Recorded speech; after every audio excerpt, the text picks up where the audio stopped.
Hey, everybody. Welcome to another episode of the Mile High Game Guide for Gaming Podcast. I'm your host, Adrian. I'm Zach. And I'm Jeff. And this Wednesday, like all Wednesdays, is sponsored by Jackbox Games. So super appreciative of that support. We're back. Mm-hmm. A whole week without us. The most podcast did nothing for a week. Yep, nothing. Nothing happened. Nothing happened. That's astounding. Yeah. Yep. No content from us. I was even pretty chilled out on Slack. I wasn't very active on Slack. Kinda I'm sure. took a back seat. I'm sure the listeners appreciated that. Yes. Nobody needs me telling them that the games they like are bad because they don't like super dry, heavy Euros and train games.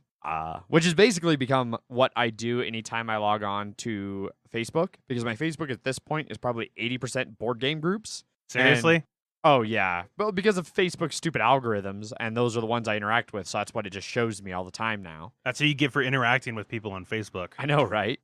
But it's better than interacting with, like, racists and other douchebags who exist on Facebook, so, you know. But it inevitably is something like there was a guy who was complaining because he invited a bunch of people over to host the first ever game day at his house, and he invited, like, 12 people, and they came over, and somebody brought Cards Against Humanity, and that's all they wanted to play. And I couldn't resist chiming in a little bit with some of the people who were like, dude, you had 12 people come over to your house to play board games, like, for game day. You know how many people would love to have that? Like, yeah, Cards Against Humanity kind of sucks, but it's a start. You move from there to, like, maybe some Resistance or some Werewolf, and then maybe to, you know, some a little bit heavier, and then you maybe weed out the people who can't make that transition. They can't go from Cards Against Humanity to Resistance. You cut them. And hopefully by the end of it, you've got, you know, a solid half dozen people. That's very welcoming. Who are down to play some good games. Wasn't there an email we got a long time ago that had the, like, heavy gamer had, like, 100 people or something come over to his place, and he was just slowly whittling them down to, like, one person himself. Yeah, the interview process. Yeah. And it was just like, and everyone left. Except for, like, the one person, and then he realized he was looking in a mirror. Yes. Yeah. That was a good email. Yeah. I did talk to, I don't know, whoever controls the Gray Fox Games Twitter. I can only assume Alex and his shipping adventures that they were going through. A bunch of cardboard boxes in the back of a Chinese shipping crate. And then I showed him the wonderful shipping of beer. And then I showed him the terrible shipping of beer. Yeah. It's real. I hadn't seen the reply of Kramer. The Kramer gif that he replied. Yeah. That's solid. Yeah. Speaking of Gray Fox as well, I also interacted with Alex specifically because he messaged me because he said, hey, somebody named Eric S. messaged us and said they won Champions of Midgard. Is that correct? And I was like, yes, that is indeed the person, and I have dropped the ball, but that's the right person. And then a few days later, Eric posted pictures of his children dressed as stars. So is that why it took so long? Was just because you just didn't finish the connection there? Correct. Okay. Correct. All Yeah, I got sidetracked pre-Gen Con and then post-Gen Con, and then, yeah. My life has been, I don't remember the last time I got more than like 4 hours of sleep. I am starting to feel like I'm going to lose my mind. It's been craziness. What happens when you get a dog and buy a house? Exactly. That's why you never buy a house or never buy a dog. Correct. Just go live in a house somewhere. Yes. Don't ask permission, just do it.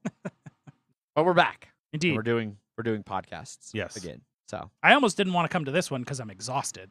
yeah, Jeff and I left work at like 6:30, 6:45-ish. Yeah. When we normally start recording around 6. So it's been a long one. Well, it's good that this recording started late because I finished season 5 of BoJack at like 5:30, and I was like, oh, all right. I'm glad I get an extra hour and a half to just process. Because 5:30 was about the time I messaged Zach. Was like, there's no way Jeff and I are going to be even have left Epic by 6. Yeah. It's just not happening. It's a shit show. GABF and Yeah, basically just GABF trying to get the whole GABF plus other stuff, like plus regular stuff. Yeah, get the whole week's orders out by Tuesday/Wednesday, and then setting up for our big 50 Firkin fiasco at the brewery, and then cleaning up the whole yard that's going to turn into a beer garden for the whole during the whole festival. And then I'll be working every day from now until September 29th, and hooray! Yeah, it's real rough. Thursday will be hopefully light, Depends if everything fucking explodes on Wednesday. But Thursday should be just like minor adjustments. Gotcha. And then drink all night. On Thursday night for the Firkin. 50 Firkin. Yep. And then I work GABF Friday night. Yeah. And then You work like 10 hours on then Saturday. I work like another 10 hours at the brewery on Saturday. And then I go and tear down the booth on Sunday. And then I just start Monday through Friday as my regular work week. There you go. Yeah, it's gonna be real bonkers. Fun stuff. Sunday's the closest I have to a day off. I just have to break down the GABF booth. Gotcha. Yeah. I get out of a lot of that because I am officially only a part-time worker, which means I get no benefits and I get no vacation, which also means that I am not willing to work like fucking crazy for that place. So, anyhow, moving on from that, let's keep this ball rolling. Games that we have played. It's been 2 weeks since we last recorded. I'm sure we've all played some games. Except maybe Jeff, because he just doesn't play games. Jeff, did you get to play anything at all that you want to talk about? So I did go and play with Zach and David and Lily and Jen and Whitney and Echo. Yes. Zach's cat. Lamentations of the Flame Princess once again. Jeff didn't make the second one. No. But he did make this one. I did. It was fun. We fought some cultists. Mhm. The cultists, those crazy college kids, Yeah. killing themselves. Some sort of suicide cult. They hurt themselves a lot more than we hurt them. They were critically missing very often to the point of where they were just shooting each other with arrows, and it was awesome. Yeah. Okay. One of the guys got hit by a mace, and so he started throwing up, and I tried to punch him. As you do. You Yeah. get hit by mace, you just throw up. You critically missed. I didn't critically miss. Oh, okay. I just really missed. And so basically I slipped. Basically, I got covered in vomit, and the other guy got covered in vomit, and we both just started vomiting constantly. And remember that scene in Family Guy? Everyone remembers that. Yeah. Yes. That was basically what Oh, started yeah. happening. I couldn't do anything again until the end of combat because it was always like, I have to make a constitution check, and I failed. I continue to vomit. That's funny because we did D&D, not to jump too far to turn it. I won't talk much about it even later, but we fought a corpse flower thing that had an aura of a toxic stench that we all kept failing constitution checks and ended up vomiting around it while it spit zombies out of big pustules on its back. Yep. Gross. And almost killed us. It was real bad. So yeah, our RPG also included a lot of just standing around vomiting. Interesting. Nice. Then we went and fought like a weird goat demon thing. Well, we fought a cult leader. Cult leader who summoned a goat demon thing. Yep. I got very injured and then I found this blue bottle, like tiki thing that was in like a jar, and I threw the jar. I kind of fumbled it, so it didn't go as far as I wanted. Instead of going on the other side where the enemies were, it actually landed in the center of all of us. Yeah. I had no idea what it would do. Mm-hmm. But then he asked me to make a charisma check. I do have a decent charisma. And then it just started like Red misting cultists. Like just boom. Yeah. Boom. It's mainly because I kept passing the charisma checks. The one time you didn't.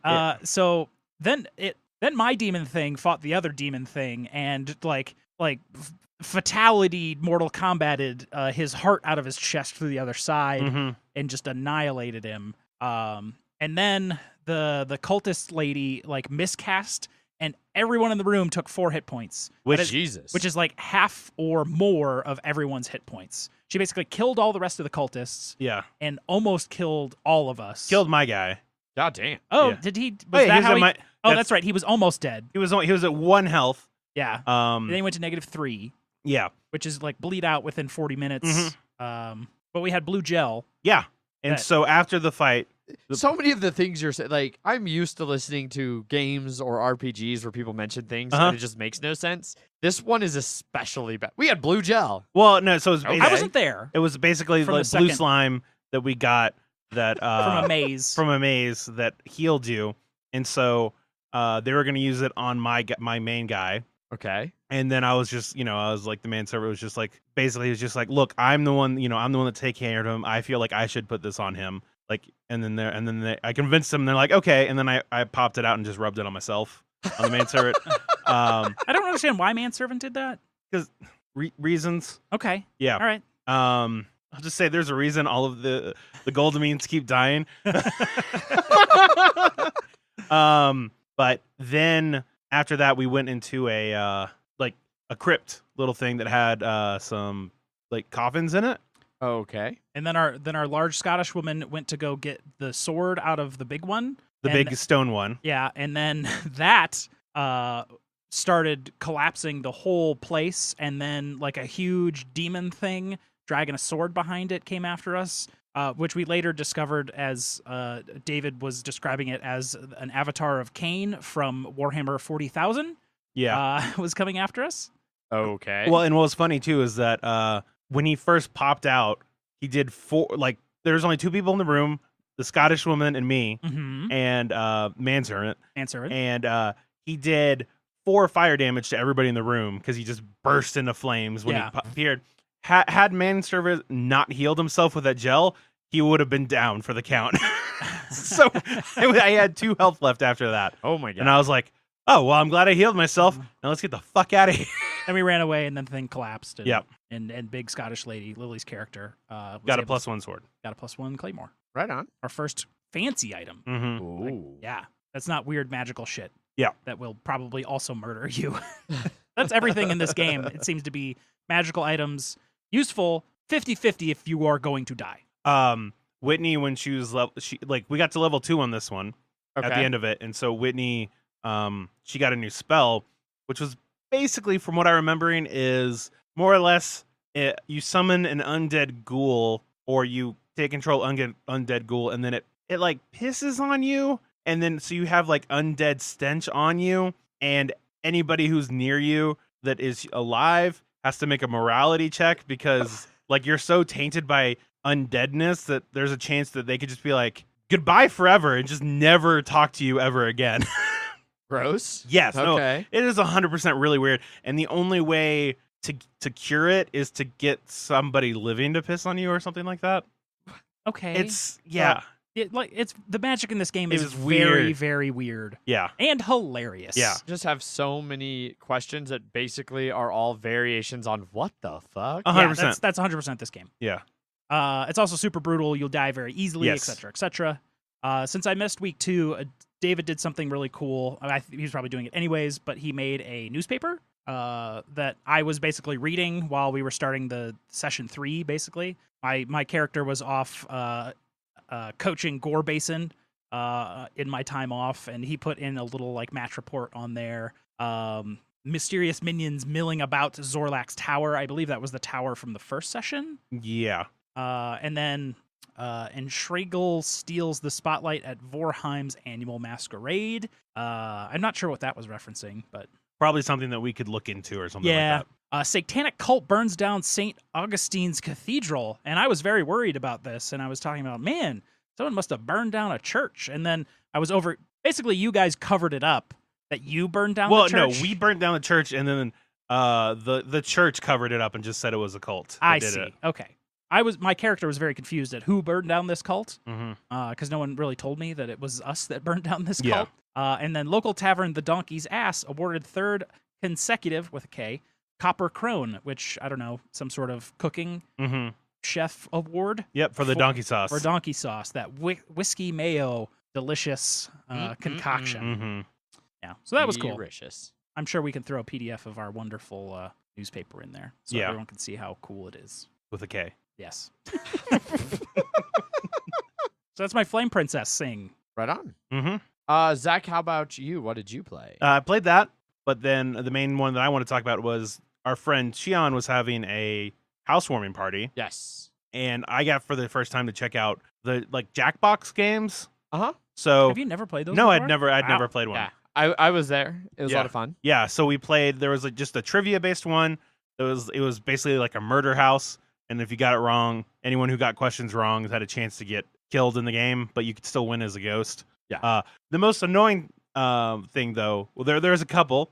One was there's a punishment called fingers, where you have to get one of your fingers cut off in the game, and that means that if you get your first finger cut off, you can never use whatever the first answer is, even if it's the right one. I see. That fucks over so many people. It's so annoying. And it inevitably always pops up on a round, because basically the people dying are the timer for that game, where when there's only one person left alive, it goes to a final round chase sequence where the ghosts are like everybody's answering questions, and the ghosts get one extra potential answer, and they're multiple choice to where you move ahead however many you get right. So the live person can only move a max of 2, whereas ghost can move 3, and it's just a race to the exit. And if you pass the person who's alive, you steal their life force, and you come back to life and run for the exit. But the finger one comes up inevitably on a turn where like 4 of the 6 or 7 people that could play all lose, and it's like, all right, well, you all lose, so here, pick fingers. Yeah, everybody has to pick a finger, and it was just like, God damn it. But you don't die. No, you get you get $33 of life insurance, or yeah, you get money for getting your finger workers' cut off. comp or something. Yeah. But then my favorite one was whenever somebody got a question wrong, they'd have to do like math problems, and it would be like speed round style. But they were allowed to live if nobody beat them in that.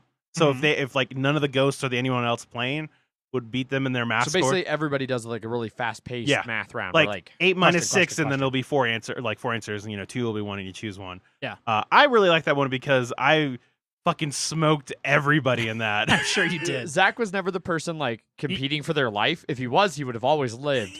But inevitably, like somebody died, that one would come up, and Zach would just kind of chuckle, and then you'd go through use the his round, accounting powers, and like and the person would score like 10 to like 15. Like I scored like 14 on my turn. The highest I'd seen was Wesley with 15. Yeah.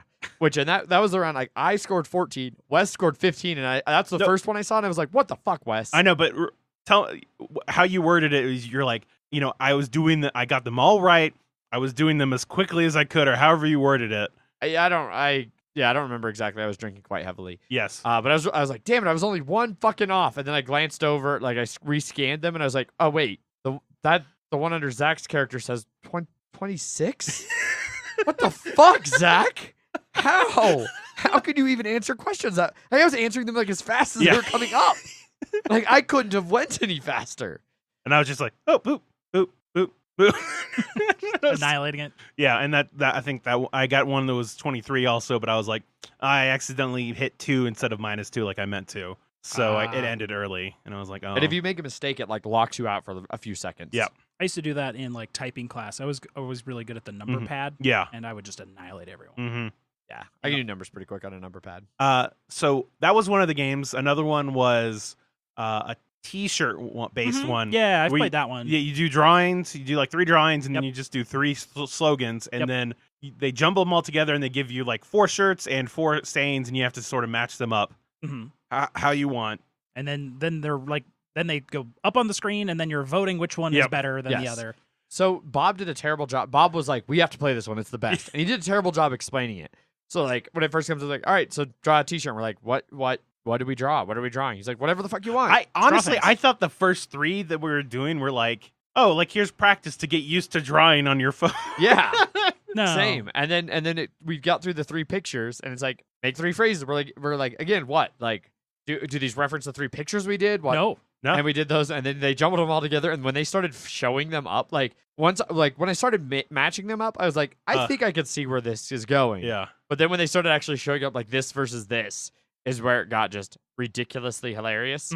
I got fortunate. One of my pictures and my phrases got matched up together, and it was a beautiful drawing, as much as a quick drawing on heavy a air cell quotes on phone that one. Yeah. can be of mountain range, blue skies, green grass, a river. And the phrase that got paired up with it was "T-shirts make camping better."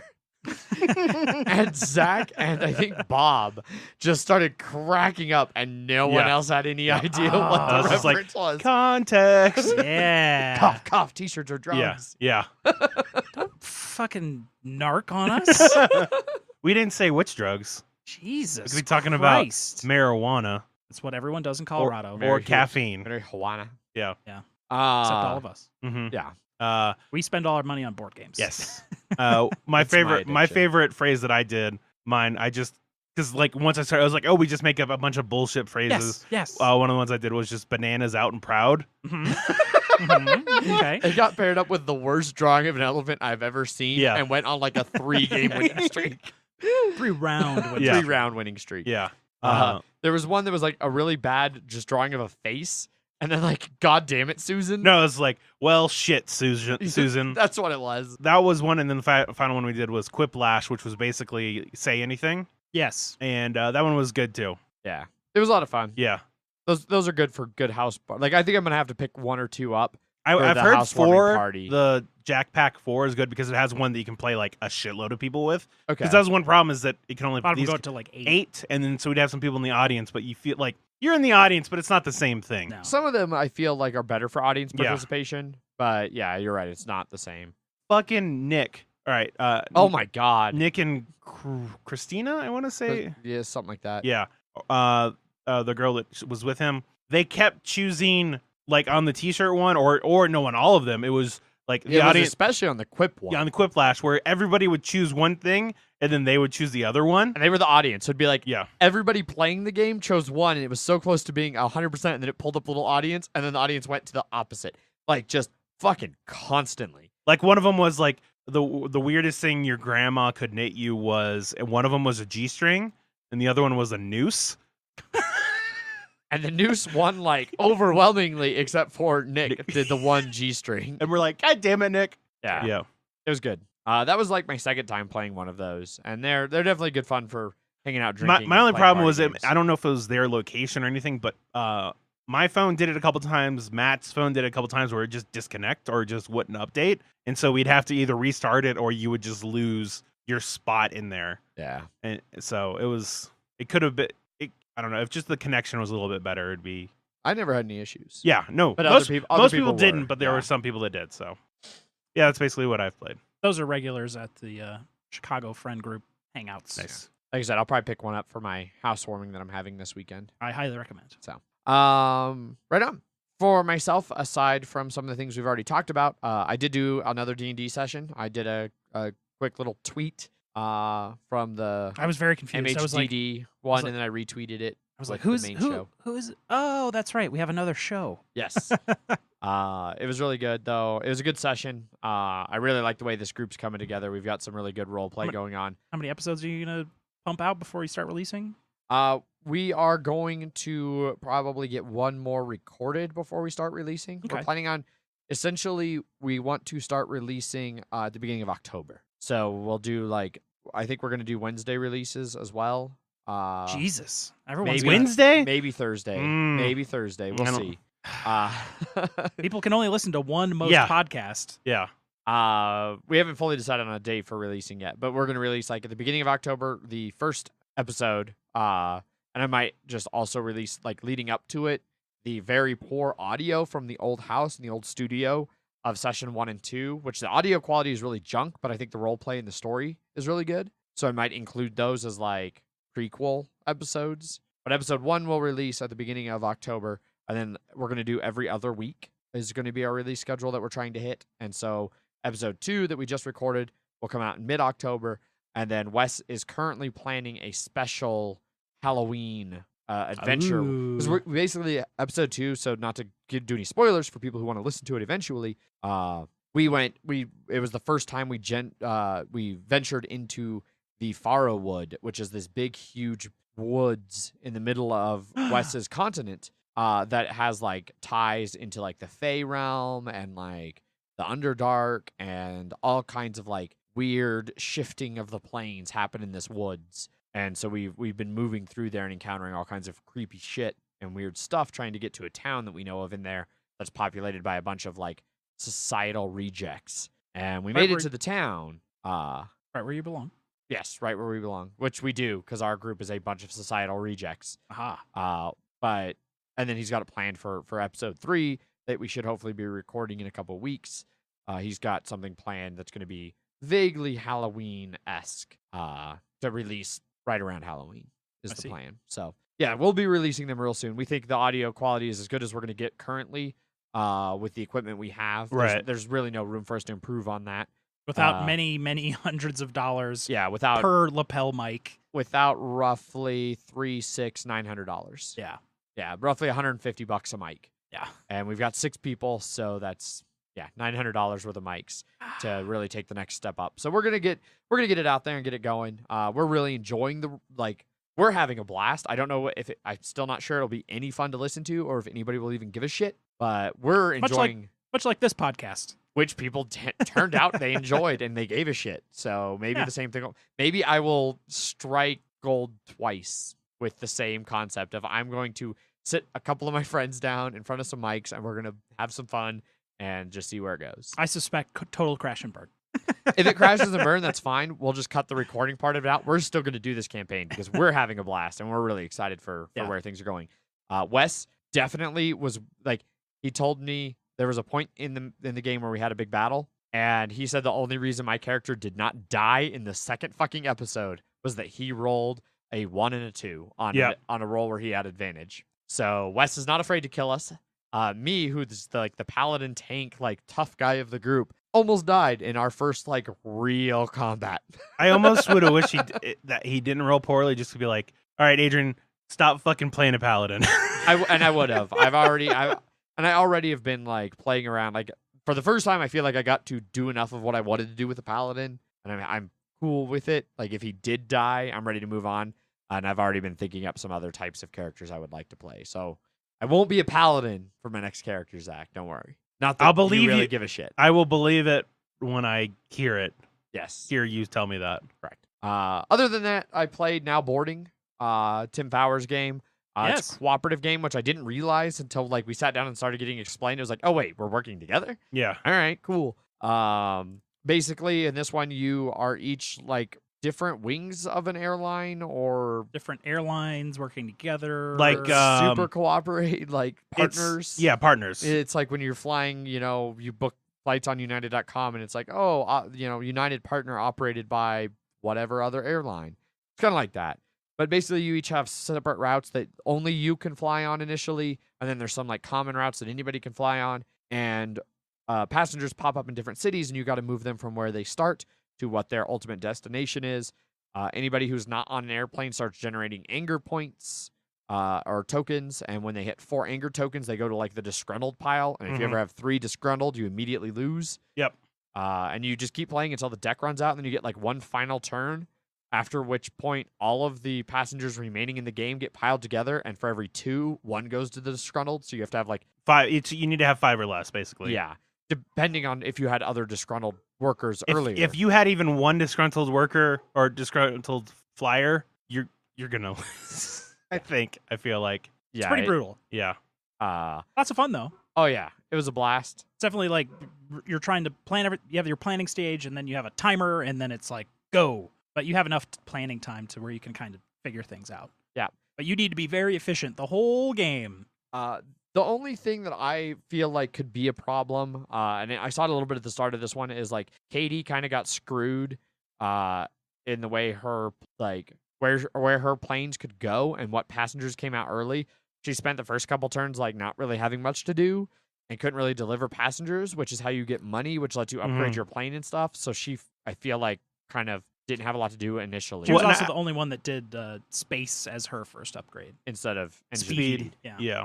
Because you start with 1 free upgrade of either space or speed. Well, and then it was also that just a lot of shit was going on the west. Yeah. Like I said, it was just kind of a random card exactly, thing. But I can see that happening where somebody kind of gets boxed out for a while, and then everybody else makes money and upgrades their planes, but then it's going to shift back where all of a sudden now all the deck is that, and the person who's mainly in that area hasn't had a chance to upgrade at all. Yeah. And might get kind of beat up on. That's where I think 5 players may be a bit too much for that. Yeah. Because I think with 4, you still You flip the map at 4. No, right? you flip it at 3. At 3, okay.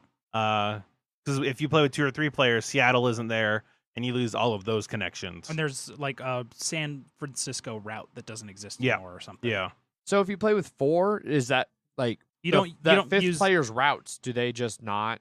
They're there. It's just no one can use those routes until someone buys access to it. Ew. Yeah. That seems harder. It is. I would say it's probably harder. Yeah. Okay. Just like with 2 or 3. I mean, with 3 players, one of the routes is gone, but then it's still you would have to buy access to it. So Interesting. Yeah. But a fun little cooperative game. Mm-hmm. Yeah, I dug it. I want to play more. I want to try it with the VIPs because I feel like so far the games have basically come down to the same thing where we won, but it was we have to figure out how to make sure we have 5 or less people left, and then that's it. I want to try the VIP ones because they definitely seem to add an increased difficulty in there.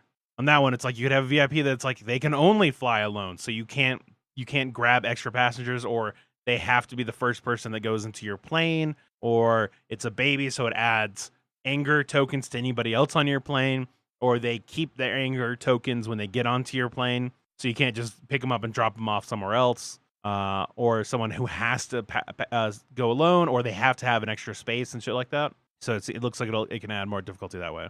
So, but I like it. Yeah. Well, I think that kind of wraps up everything we've been playing.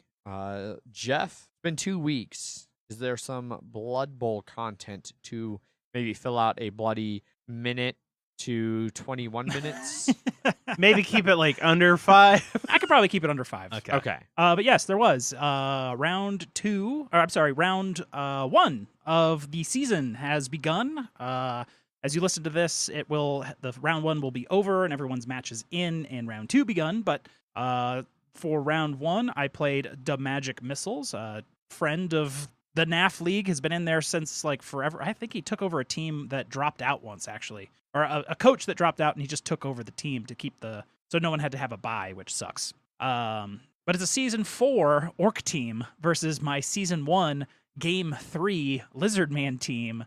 My Lizardman team comes with no block. What's your over under on, I don't know, 12 players with block on his team? Over. I'm going to say more than 12. You would be correct. Yeah, Jesus. It's everyone on his team has block, and that really, really hurt me the whole game, because every block I threw, Skull is always your down. Yep. But if you roll both down and don't have block, it's basically as good as Skull. So then you basically have a 1/3 chance of getting a Skull. Exactly. I only have 2 rerolls, which is real rough. I did have some inducements. I took Slibbly, which is a move 7, strength 4, edge 1, armor 9, block, guard, grab, stand firm Saurus, which was very useful until basically all my guys didn't do anything the whole game when actually hitting things. I couldn't break his armor because orcs have the same-ish armor I do, 9. I did receive and was able to score in the first half. Downside was at the beginning of the second half, you have to set up 3 guys on the line. I set up 3 Saurus on the line because I don't want to set up skinks and have them be ruined horribly. What was even worse is that he casualtied out 2 of my Saurus on that line hit. Ooh. Which it was very unfortunate. I think one was a KO and one was a casualty. It was only badly hurt, so he's thankfully safe for the next game. Starting of the second half, I started with 11 players because I had an extra with the star player. I had gotten his troll out on a last turn foul of the first half. Thankfully, he did not come back in, so I was the only one with the big guy. Things then went far, far worse for me, where that double both down reared its head multiple occasions very early. Opportunities he got to hit me because I turned over were even worse. He then casualtied out my star player. He casualtied out, KO'd out 1 more Saurus. 2 more Saurai. And that was kind of rough. So it swung from a 9 to 11 to a 7 to 9 very quickly. I was able to skink rush his ball carrier. They're only strength 2, so you need 2 assists and a skink to blitz to actually get a 2-die block, which I did against his ball carrier. Got the ball loose. He was able to block some guys off. Or, I'm sorry, the ball went out of bounds, which you'd roll a d6, and it randomizes which direction it goes, and then it goes 2d6 in that direction. So it can go 2 to 12 in straight ahead, left at an angle, right at an angle. It went left at an angle, right into the middle of the pitch, where there was a big skirmish between the Saurai and Black Orcs and my Crocs. Bounced around a little bit, and a Black Orc rolled a 6 on the catch. Wow. Yep, which was bad. Strength. Thankfully, move 4, strength 4, armor 9. So he's able to block his guys off it, and then the Black Orc made the slow march towards the end zone, and I was not getting good hits on anything. I was at a desperation moment to where I had to Let's see. I was able to 1-die block the Black Orc with another Skink Rush. Skinks have move 8 and dodge and stunty, so they get a 3+ dodge no matter what, and a reroll built in. Of course, I rolled a skull. Yep, sounds about right. At least it wasn't a block. Yeah, like a both down. Yeah. I just went ahead and went down to put myself on the ground. It was your choice. It was my choice. Yes. Thankfully, he made a couple little misplays in there. He, instead of blitzing with his Black Orc against one of the skinks and following, which would pull him away from the skinks that were all around him, he was blocking them with other players and trying to kind of like hit his way out instead of blitzing his way out. So that gave me an extra turn or two in there. He then made a critical error, and my Kroxigor, he hit my Kroxigor but did not follow, which freed it up at move 6, one of the fastest big guys in the game. The Rat Ogre is also very fast. I was corrected on that many weeks ago, but no one ever uses a fucking Rat Ogre, so I've never seen it. And he was able to hit the Black Orc. Unfortunately, I rolled a 1 on the go for it, and he fell down right next to the Black Orc. Oh, no. But once again, he tried to hit his way out and didn't blitz his way out, so that gave me another turn. He was able to stand up, hit, blitz, knock the ball out. Another Saurus was able to kind of get in there after a turn or two because he was knocking all of my guys down. Sounds about right.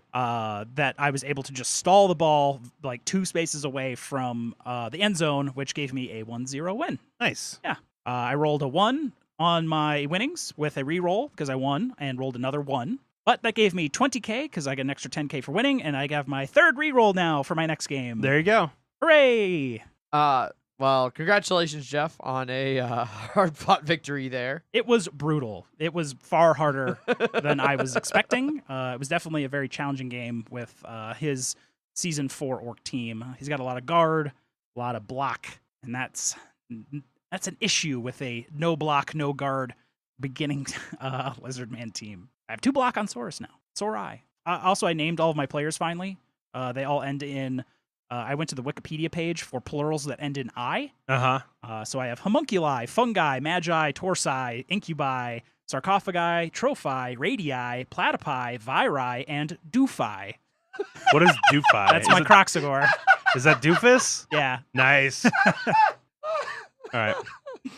I appreciate that, Jeff. Because that is the smashing Saurai. Nice. That makes me very happy. Yeah. I found Doofi, and I was like, I know who that's going to. Well, now that the Bloody Minute has come to a close, that wraps up all of our banter and what we've been playing, and it's time to move on to news and Kickstarters.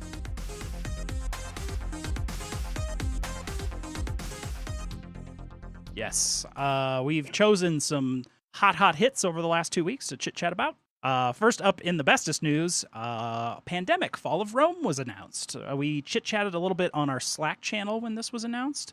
I think we chit-chatted back when they said there was a new version coming, and we were talking about how the Survivor series or whatever was going to be in Italy this year. Yes. Because it was the Netherlands and Spain before that. That is correct. Which have been the last 2 versions. And I think they had mentioned, I think we even knew back then when we chatted about it that it was going to involve Rome and barbarians. But that was about all that we knew. And that it had an Italian designer helping with it. Correct, because they always bring in a designer from whatever country they're doing the pandemic stuff in. I could hear Andrew jizzing in his pants from across the city. Although apparently after that, because that was what you said when it first was announced. But then the more he got into it, there's a little bit here that has him even a little cautious. But he never seems to be like one that is like, oh, Rome. Or whatever, I'm in 100% immediately. No. He's always seems very cautious especially for $50. Yeah. That is a little pricey. Got a bit of a high price point on that one. But he's always liked Iberia and things like that. Yes. So in this one, just like I said, we'd already known the base premise is that players are going to be working together, as you do in all of pandemics. In this case, to ward off different invading barbarian hordes and tribes, and they are the Anglo-Saxons, Goths, Vandals, Huns are the 4 that I see names for here. I don't see what the fifth one is. It just says, and other formidable foes such as the Huns. Yeah. But you'll have 5 of them you're fighting off, I guess? Yeah. Maybe they're exchangeable or something? Modifiable? But members of these tribes are going to be moving through the cities and countrysides of the Roman Empire, and if they're left unchecked, they'll sack cities and keep moving down their path towards Rome, which I believe is going to be one of the lose conditions if any of the hordes ever reach Rome. And so you going to work together to gather soldiers for the Roman legion, move them around to battle the hordes, and there's going to be custom dice. They haven't really... That's about the only thing they've said about the battle mechanic, is that it involves custom dice, which they have a picture of on the Z-Man Games website that'll be linked over on the webpage. But it's a bunch of iconography that without anything to go on, you don't fucking know what any of it means. No idea. It's not anything that's clearly like swords or shields where it's like, oh, that could be attack and defense. There's just really no idea. It looks like more dice and soldier meeples, and then also a eagle thing. But ultimately, you are going to, instead of being curing diseases or building things to protect the levies like you did in Rising Tide, in this one you're going to be gathering cards to forge alliances. So that's how you're going to ultimately stave off these invasions, is you're going to have to forge alliances with each of these different groups, which will all require different amounts of cards. They have a little corner of the board they show a picture of that has black 5, white 5, green 4, orange 4, blue 3 under the banner alliances. So I don't know if that's the number of cards you need to forge an alliance with each color, or if it's going to be something else. I don't know. Still just not a lot of information about this. It'll have a unique play mode for solo gamer, and additional challenges for seasoned groups. So looks like solo, you are the emperor and you command 3 different roles. And the more difficult game, you can add more revolt cards to the deck, which is basically what you do in regular Pandemic. Add more infection epidemics to the deck. So yeah, that's Pandemic Fall of Rome. Yeah, I'm definitely interested in trying it out. But yeah, $49.99 MSRP, and will release in Q4. You can pre-order it now if you are so inclined. Maybe I'll see it on sale for $35 someday. I have no doubt of that. Yeah. Next up on news, a Feast for Odin's expansion has a ton of details now. Hooray! Just in time for me to build that insert that I bought forever ago for it. Right? You're not wrong. So the expansion is titled Norwegians, and it's basically an entire game box sized expansion. Like, this could just be its own thing. It almost seems like, based on box size. It's like the size of an Agricola box. But it adds a bunch of stuff. New lands, more wares, more animals, all kinds of things like that. Mainly, it is going to include 3 new double-sided action boards, specifically suited to different player counts. Gives you new spaces and an entire new 5th column of actions. I think that's the thing I'm most interested at, because that was one of my main complaints for Feast of Odin, is I felt like you didn't have enough of that. Like, there's just too many options. Wait, so giving you more options? Well, no, but it's limiting. It's limited. Like, it's for depending on the amount of players. So yeah, I mean, I don't know how much it actually limits. They don't have a good. At least I didn't see any good pictures. That's my hope, is that because it has it for different amount of people, I'm hoping that it's going to be different, like less options, so you have some sort of maybe. We'll I see. could maybe see that.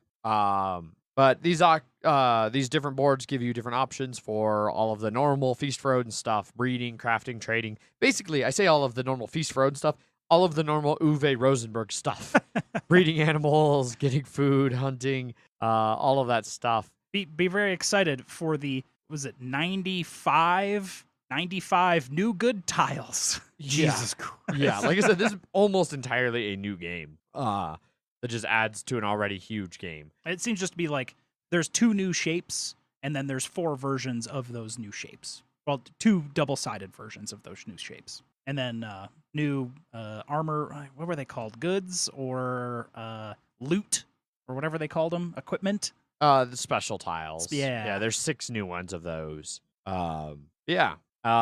There's also now personal artisan sheds, which are double-sided tiles, more double-sided tiles, that are like specific types of buildings, like a pigsty, lumberjack's hut, or a whaling hut, that give you discounts on doing other things. Like the lumberjack's hut, you can get wood for when you build it, or like the whaling hut has a -3 on a ship, and I assume that's like you can buy a ship for cheaper. Of course, little spots to put things to cover the negative points. But yeah, so those give you kind of your own little unique like path in your gameplay. A little bit of asymmetry there. New island tiles, more English stuff. I think there's even like cities now in here. Cork, that's a place in England. Yeah, I mean it's still definitely like an island tile. Like the picture of it they show, it's still a different type of island tile. But now, you can build in the city of Cork. Yeah. I assume that you will get them very similarly to the island tiles from the first game, but it's just like it's a city tile now because it's your city now because the Vikings conquered everything on their Viking. Which it looks like it's going to be 4 double-sided again, brand new locations, and then 4 that are updated locations to adjust for the new rules and mechanics of the expansion. Yep, looks like it. Yeah. It'll be $40. $40.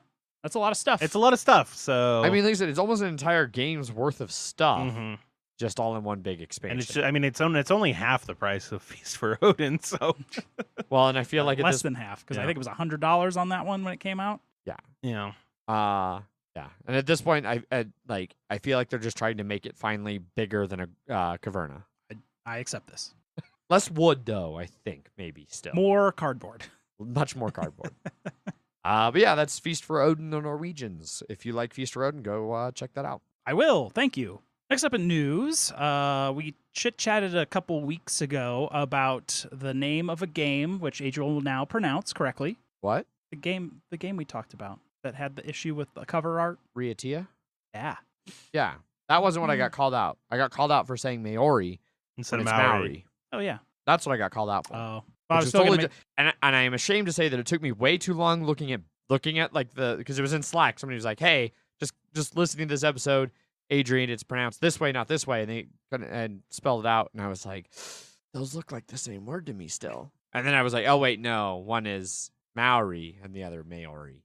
Maori is the correct pronunciation. But now Manitoba is in some more hot water for using stereotypical portrayal of indigenous peoples again. Yeah, which this came up almost immediately again over in the Slack channel. Yes, that's where we first heard about it. Yeah, because basically somebody was like, "Oh, you think the issue with Riatia's cover art is bad? Nothing compared to the drama going on with Manitoba right now." And yeah, and there are some people who just keep digging themselves holes with this one too. So this is supposed to be set in the Canadian province of Manitoba. Correct. And it's supposed to feature prominently the Cree Native American First Nation people as like who you're playing. You're playing like chiefs of the Cree Nation, the Cree people. And they feature on the cover art very prominently totem poles, which are also apparently very key features of the game as you're trying to build totems like to exert your influence or something. And a lot of people were like, the Cree never did totem poles. And Manitoba's not really this mountainous, wonderful realm that you're making it out to be. I totally forgot that. Yeah, it's totally not even what it looks like. Yeah, yeah, The English language version of the instructions say the game is set in the Canadian province of Manitoba with its green hills and majestic mountains, large lakes, endless prairies, and forests. And our Canadian listeners in the Slack channel, they were like, "Yeah, Manitoba's like, I mean, it's got some hills." There's definitely nothing that you could call a mountain. It's like the Great Plains. Yeah, so there's just and people are just doubling down on it. One of the designers mentioned that let me see if I can find the full quote rather than just like the kind of cherry-picked thing. There's nothing wrong with simplification and abstraction in a fictional creation. Look on the wide history of literature, visual arts, or the younger history of board game design, and you will see that it's firstly impossible not to simply simplify or to hark back to images and conceptions, he wrote. So creations like paintings or board games refer to reality, but also create new reality. So basically, their answer is that no, we're creating a new reality where the Cree had totem poles and Manitoba has mountains. Yeah. Not ideal. Manitoba has a lot of lakes. Yeah. I think that some of these things do get complicated when you look at, like these are German designers, and obviously Germany has completely different issues than America when it comes to race relations and cultural appropriation and things like that. And I think there is definitely some of that at play where, Americans who have a different view on those kind of things are coming down very harshly on Europeans who have different views on that. But at the same time, there's opportunity for people to learn all the time on different things and approach them in a better manner. And if somebody's like, hey, just so you know, this thing that you're doing, like, that's not at all accurate for this thing that you're trying to imply there's some historical accuracy to, maybe you should fix that.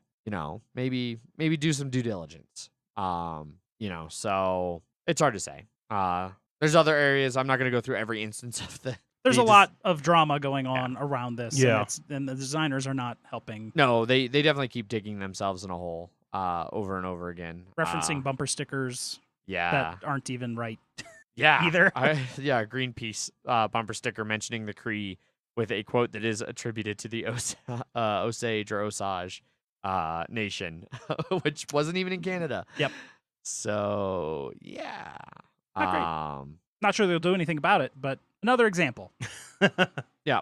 And this is, one of those areas where maybe they'll just make a PDF file you can print off at home and stick on everything. Stick on the box or every card. card. Yeah, completely change a core game mechanic of totem poles. Just call it from wherever the totem poles are from. I don't know where Pacific the totem Northwest. Sure. Find a Native American tribe there and name it after that. There's definitely hills and mountains in the Pacific Northwest. Yes. That does, at this point, seem like the easier answer. Just relocate it from Manitoba and change it from Cree to one of the indigenous people who actually used totem poles and that fit your art and things better. Yeah. Also, maybe if you're going to specifically name a indigenous tribe or Native American people, reach out to that tribe or people. They pretty much all still exist in some form or another. Yes. And you can reach out to them and be like, hey, I'm making a game that I want to feature your people. I'm Did sure you have totem poles? Question 1. Is there totem poles? No. Click. All right. Well, different. End of questions. different process. Yep. Yeah. People could just be more sensitive, and do a little research, do some due diligence. Yeah. But, there was even something that came up with Tomb Raider, the new Tomb Raider game coming out. Whoever was putting out marketing and stuff for that was putting like stuff on Arabic Facebook and was not using like the right Arabic for the area that they were trying to promote the game in. And people were like, hey, that's totally wrong. Oh, don't even get me started on how people don't realize that the Middle East, like a lot of the countries there don't speak Arabic. Yeah. There's a lot of other languages that are spoken in the Middle East. Yep. Yeah. That was I saw that today, and I thought that was appropriate in this conversation as well. Indeed. Yep. On to something even more ridiculous, but in a fun way. Yeah. So someone decided to make a 33-player Game of Thrones game and just release it into the wilds of the internet for some nightmare person to host at a convention at some time, I'm sure. It's basically Aegon's Landing.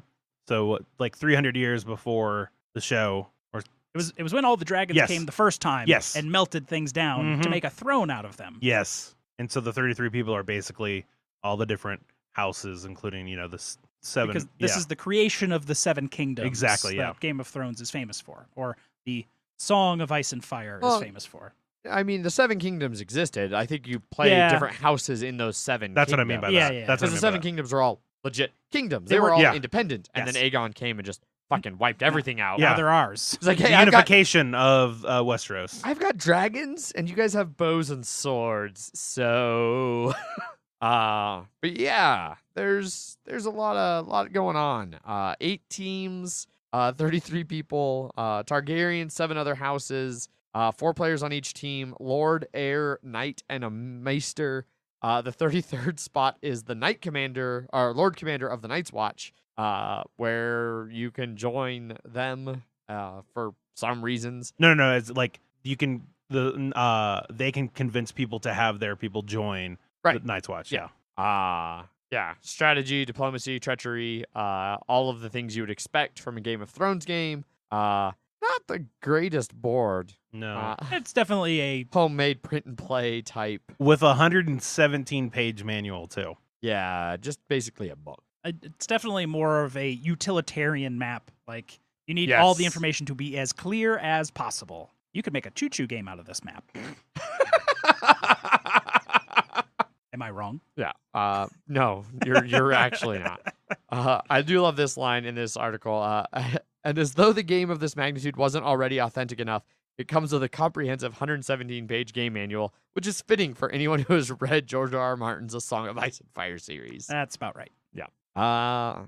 So if you and 32 of your friends are looking for a ridiculous board game to learn that isn't Campaign for North Africa, maybe it could be Aegon's Conquest mega game. I wonder what the game length is on this thing. Don't even know. Just several hours. Several hours. Why, thank you. Yeah. That wraps up news. And through the magic of editing, you won't even know that we took a break, except for the fact that I'm telling you right now that we took a break. You've ruined the magic. Because we went to get a beer that was sitting in the refrigerator, getting nice and drinkable. And it is the latest, soon-to-be released beer from Epic Brewing Company. Jeff, would you like to tell the listeners about this fine beverage? Sure. Like I'm promoting it. You're just repping the brand. That's really all it is.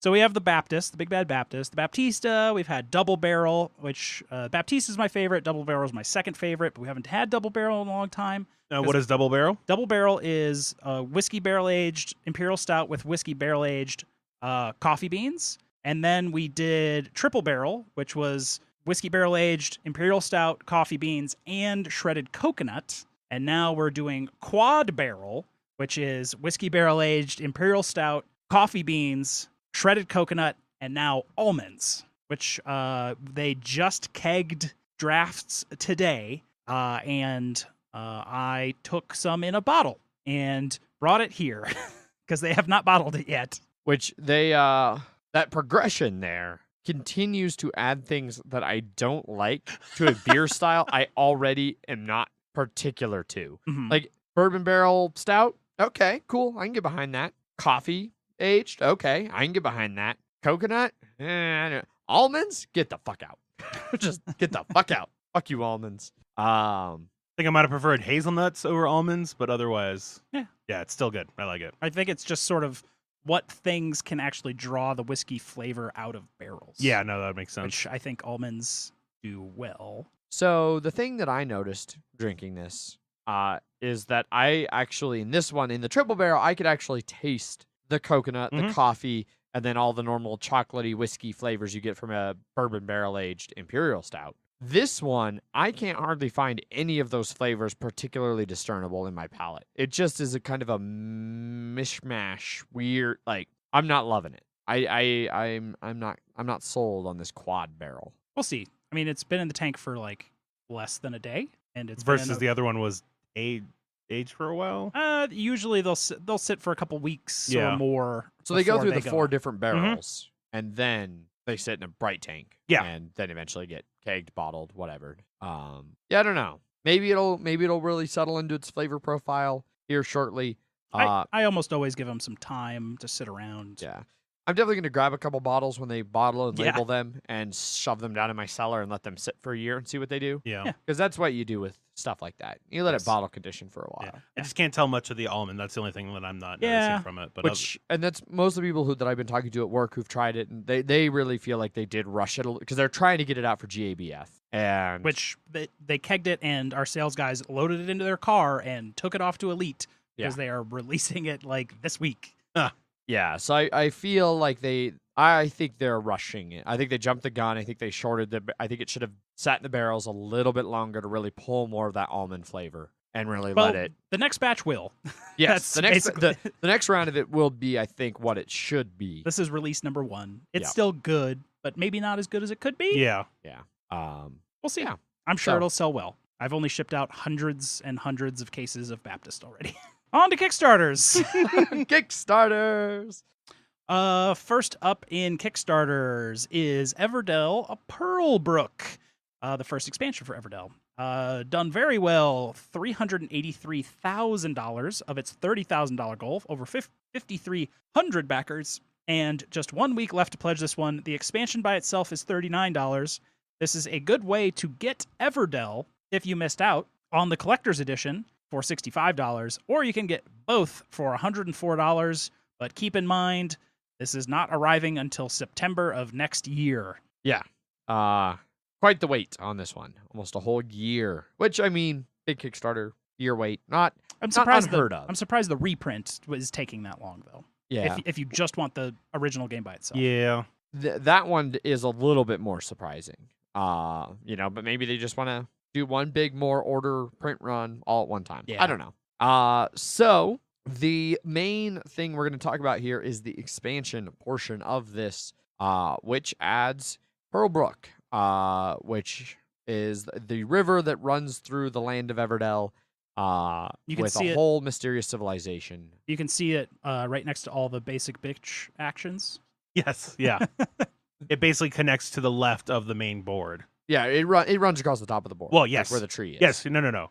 I know. I'm just saying the new board for the expansion is going to be on the left side. Oh, I see. Yes. I see what you're saying now. Fits very nicely on that left side. Oh, yeah, it sure does. Yeah. So, yeah, this is going to be adding a whole bunch of new underwater society stuff. So, like koi, salamanders, ducks, aquatic creature. Platypi.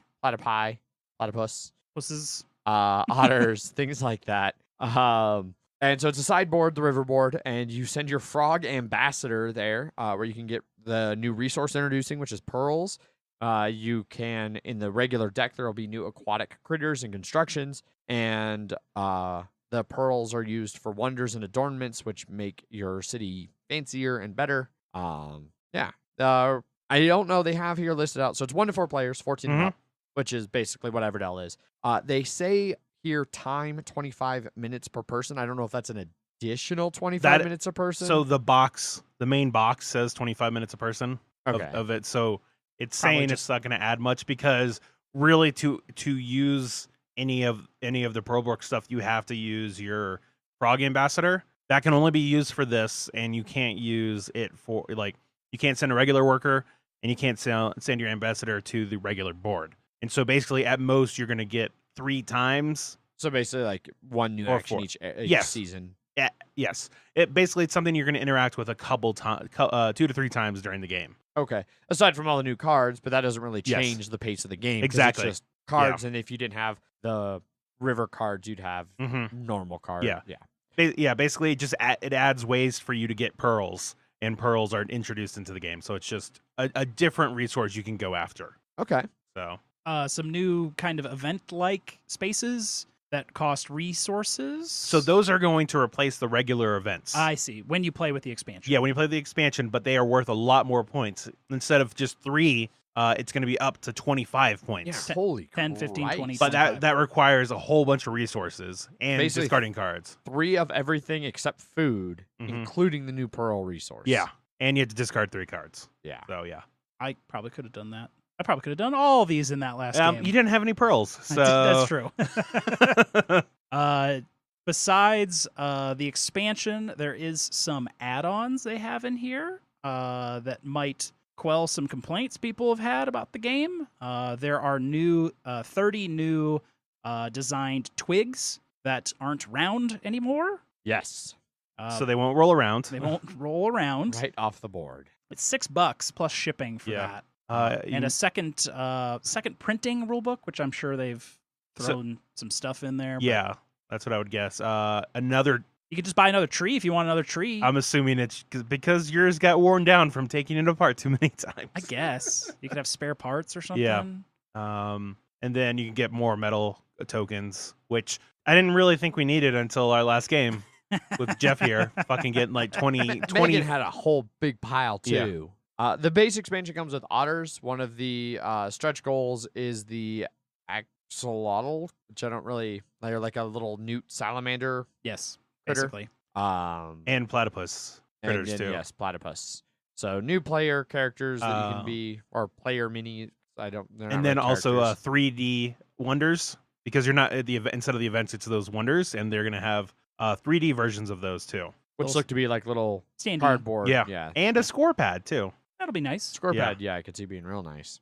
But all comes to you for $105. Yeah, so it's $40 for the expansion, which seems to be, I don't know, a little much for what you seem to be getting. Yeah, but I don't know. Also, the main, the underwater locations and critters that you have access to on the Pearbrook side, they are originally face down, and when in order to access one of them, you have to have like 2 of the scrolls or 2 of the, you have to have a requirement that you have to meet, and then you flip it over, and then you get the pearl that's on top. But then you also have a chance at buying whatever the card says. But you don't really know what that card's gonna be until you flip it over. So it adds another bit of randomness that some people might not like. Yeah, although it does say that whoever goes there first, regardless of whatever the card is, you still get a pearl. No, yeah. So that's at least nice. It is nice. Get a pearl no matter what. But when you were telling me about it last night, I didn't catch that part. I thought it was just like, oh, you go there, you flip it over, and you see if you can actually even do it or not. And I was like, what the fuck? Okay, no. But it's like if I went to one and I got the pearl and then I flipped it over, and I could just buy it because I had extra twigs for it. So I get 2 pearls and you flip yours over, and it's for 3 stone that you didn't have any of. You're gonna be a little, God damn it, because then maybe that lets me get something else that you also could have gotten. Yeah. But because of the card flip, So I can understand some people's frustration with that. It's because there's a difference between card draw and then just like you just have them face down, and I flip it over, I can't get it, but then Jeff is like, oh, I'll be able to get that one easy. And then, so it is what it is. Indeed. I would be interested in trying out some of these wonders and some of the other things, though. I don't know, for $40 though. We'll find out in a year, I guess. You're not wrong. And that also doesn't include shipping too. So yeah. But yeah, that's Pearbrook, the first expansion for Everdell. Go check it out if you are interested in Everdell. If you really like it and you're like, this sounds cool. Yeah. Indeed. Or if you've listened to our Friday review that will be coming out, where we will review Everdell, and you're like, holy shit, I want Everdell, but I can't find it. Well, you can jump back over to this Kickstarter and get it there. Next up, Horizon Zero Dawn, the board game. Extremely crazily well funded, $1.1 million of its $200,000 goal, over 7,700 backers, and a week left for this one, which you can pledge for about $131. And holy geez, so many add-ons. Yeah, there's a lot here. So coming from Steamforged Games, is this which they did Dark Souls? Yeah. Yes, they did. So a semi-cooperative game, 1 to 4 players, takes place in the Horizon Zero Dawn universe, which Zach is intimately familiar with. Robot dinosaurs is about all I know about Horizon Zero Dawn. Robot animals, but like dinosaurs are the cool ones. Not to say the other ones aren't cool, but like the main awesome one is basically a giant robot T-Rex that has drones on the back, and that's the first time I fought one. My friend was like, "Hey, you should go shoot it with an arrow," and I did, and it immediately hit me with a laser that destroyed the horse that I was on. And then it mechanical horse. Yeah, mechanical horse. And then it started shooting drones up in the air. It started shooting me, and I just remember myself screaming as I was dying. I was like, "Why are there drones?" So in Zero Dawn, the board game, basically everybody's going to play different hunters. You choose a tribe and a class for your hunter. You get assigned a dangerous quarry by the Hunter's Lodge, and then you take off into the wild. A variety of machines and events occur along the way, and at the end of all of it is a big boss fight with whatever dangerous animal you're sent out to go hunt. Innovative and dynamic game mechanics is what they say they use, combined with strategic deck building. So deck building exists. Yeah. Uh-oh. Jeff just orgasmed ever so slightly. It's real hard not to just like really, really get this. Well, if you want to get everything, it's $357. Or I could just give you a 357 Magnum, and you just don't ever have to worry about wanting this game ever again. Indeed. I can just shoot my computer. Exactly. Yeah, That's what I was referring to. And then I'll never have to so buy you won't see it. I won't have to buy a video card for that computer because I shot it. Mm-hmm. And then I can buy this game instead. Yeah. Yeah. 100%. It looks like to be like grid-based movement. It has the weird like I don't remember what the mechanic was called in the game, where it shows the path of where the like creatures go. Mm-hmm. You can see their like AI movement paths and stuff like that. That's in this game. Like their patrol route. Yeah. They definitely have some references here to going up different skill trees for your hunters. So as you move through the world and fight all those different robots and then events and things, you can unlock more skills and upgrades so that by the time you get to the final boss, you're actually a badass. The minis, some of them look fucking sweet. All the robots look amazing. Oh, see, some of the robots were the ones where I was like, Like which ones? the 2 shell walkers, That's just sort of what they look the like. big boxy weird robot crabs. Everything or looks. even like the 2 sawtooths, the like saber-tooth tiger robots. They all look exactly like they look in the game. That I do not. I don't doubt it. Just not what I'm loving. I think the people look cooler. I just don't even know what to say. I don't know. Just can't even. This game looks real cool. I kind of really want it. But I really want it too, but I remember, like you said, this is from Steam Forge Games, who did Dark Souls, and I have not heard great things about Dark Souls. That it was basically sort of sold as here's a thing with minis. We'll figure out the rules later. And a lot of people, a decent amount of people were not happy with that product and how they handled just like distribution and stuff. Yeah, and like some of these ended up in stores like a couple months before people got their copies. Yeah. I know with Dark Souls, like one of the complaints is that people feel like it's way too grindy. You're constantly like going up against a boss you can't beat over and over and over and over, and it's not fun until you can finally beat it. Yeah.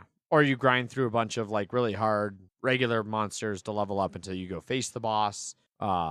Which is sort of like what the game actually is. Yeah. Yeah. So, but it's not fun. It's not fun. It's not fun as a board game. Yeah. Well, and I mean, for a lot of people, it's not fun as a video game. Like, yeah, no, 100%. I don't one like. of the main reasons I quit playing JRPGs is how much fucking grinding you have to do. You just have to cheat. That's what I always did. Game cheating, people. Game genie. Yeah. It does also say very prominently up at the top of this Kickstarter, right under the Kickstarter launch video, in development and subject to licensor approval. I assume if it's gotten this far, it's probably just very specific things that the licensor might just like be like check mark or not. Yes, which yeah. So the thing though, in development, what Zach was saying about Dark Souls, like, hey, here's a bunch of minis. We'll figure out the gameplay as we go. There is no rule book on this page. Yeah. Yep. And so for me at least, Simon has played fast and loose with that sometimes, but I feel like they've got enough. They've got a track record of like doing it well. Whereas so far for these guys, they've done it once and it did not go well. Yeah.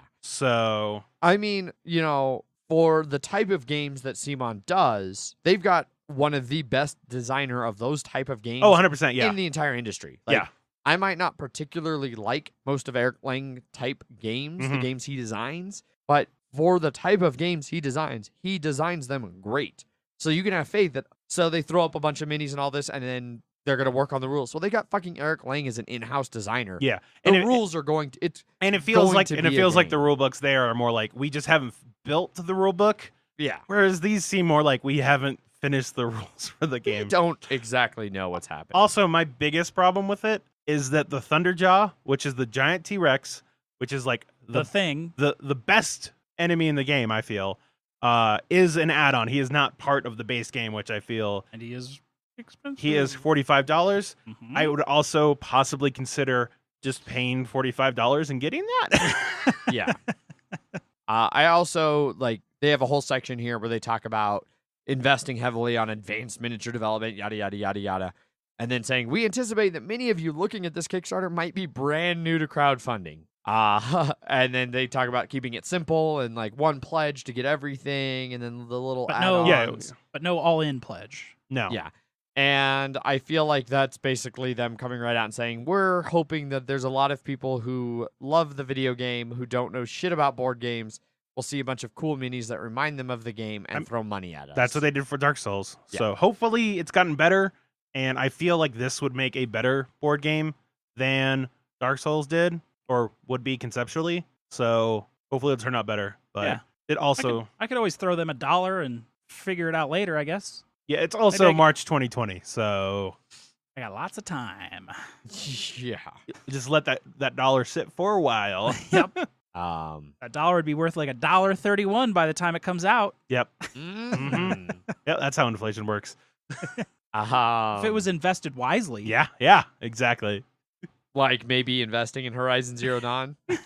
No. Also, the last thing I want to mention before we move on, it looks like the pictures they keep showing of it, it's a big fucking cube that's like 3 game boxes. I like the box design. I think it's interesting. Yeah. I just like for a big mini game. It's a cube. Yeah. Yes. So, but yeah, that's Horizon Zero Dawn. Go maybe take a look at it and come to your own conclusions. Yeah. If it looks cool, just cautious. Look, There's a lot of minis in this game. If you want some sweet Horizon Zero Dawn minis, I mean, that's the thing. Yeah, then go for it. Yeah, it's like if you want a great game, who knows? Maybe. Who knows? Yeah. Hopefully, it will be. Yep. It might just be like what Ant did with that Mythic Pantheon game. Game looks garbage, but I want those minis. Yeah. Yep. So I think that game's all right though. It was. Should probably actually play it. It was okay.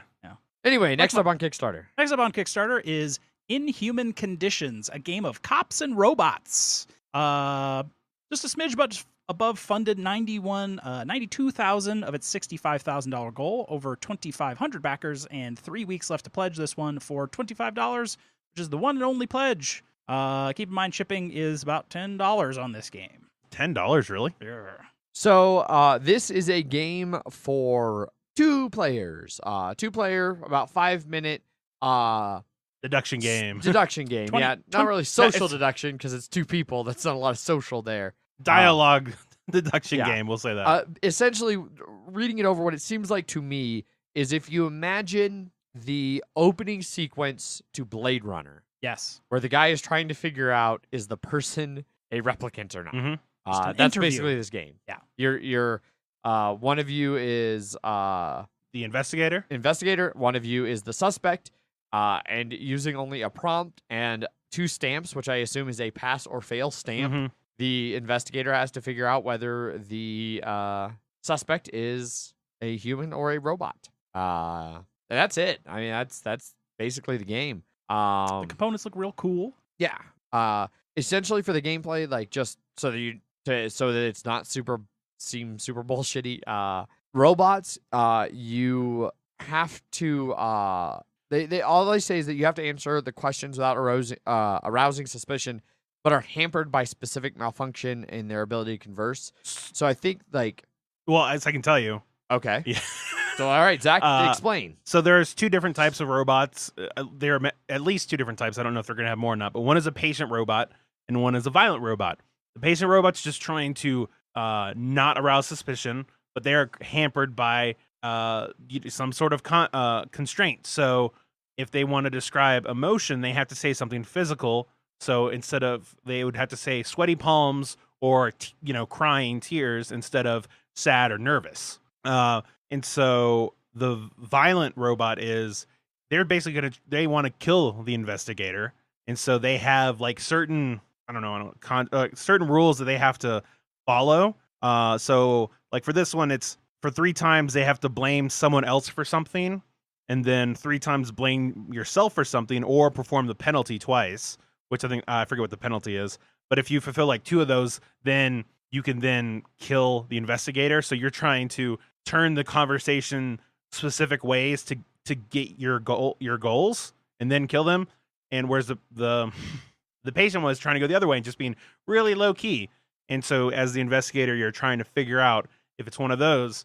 But if you're a human, you have no rules that you have to follow. But if you are talking too much, you might be seen as violent. Or if you're not talking enough, you might seem as patient. And so it's like trying to find a middle ground in between those 2. Okay. Yeah, so like scrolling further through here as you explain that, Mhm. so they have, example here of 2 different patient robots. One of them shows vulnerability is acceptance, and the other one vulnerability is emotional vocabulary. And so that was like the one patient was the one you were saying earlier, Zach, where you have to describe emotions using physical descriptions. The other one is you may only describe good consequences, and you must take credit for them. Mm-hmm. And then you scroll down a little bit later in the 2 different violence they have. One with an obsession of justice. Describe how 3 things seem unfair to you. 2 times, say what you think should have happened instead, and then perform the penalty twice, which I don't really know what that means. There's a penalty. I'll look it up right now while you're... Well, there's penalties down here. Like, there's penalty glyphs, things like clap audibly, interrupt the investigator, or swear. Okay. And it's something that you agree on beforehand, so it's... Okay. Yeah. And then the violent robot, 3 times, blame someone else for something, or what the other violent robot in this one. 3 times, blame yourself for something, and then perform the penalty twice. Yeah, so if you're like one of them's interrupt the investigator, if you keep doing that, the investigator's gonna be like, not supposed to do that. Something seems off here. So it's like trying to do it organically. Yeah, and in both cases for the robots, whether you're patient or violent, you do 2 of the above things, and then you just stand up, and you're good to go. Yeah. It's got 2 cool little stamps, one that says human, one that says robot, because the investigator at the end you have like a little slip of paper that you're filling out little notes on as the investigator, and then you'll stamp like human or robot, and then hopefully you are correct or not. And then the suspect's also going to have some sort of note that determines the type of role they are, like if they're very old or retired sports champion or something, and that's where you can sort of, it gives you a little bit of a jumping off. The prompt for the investigator to start questioning. Well, yeah, that's the suspect, and then a prompt in addition to that, too, that they have the questions, Yeah, Lines it seems like it's of inquiry. There we go. Yeah, it's going to come with a ton of different themed clusters of inquiry cards, up to 10 different themes. Once the game is complete, they have examples of 4 of them here. All of these components look really cool to me. Yeah, shit. This looks good. No. Yeah, I mean, this is by the guy, well, at least one of the guys that did Secret Hitler. So. I have co-creators of Secret Hitler and Better Myths. I don't know what that one is. I don't know what that one is but either. The components seem very Secret Hitler in quality and design. Yes, but more robot-y. Yes. Yeah. So that's Inhuman Conditions. I'm probably gonna get this. Yeah, it's 2 players and 5 minutes. Yep. So yeah, I'm gonna buy this. Yeah, I mean $25. Like this seems like shipping. I'm gonna buy it. $35. That's how much Secret Hitler ish. Hopefully it's better than Secret Hitler.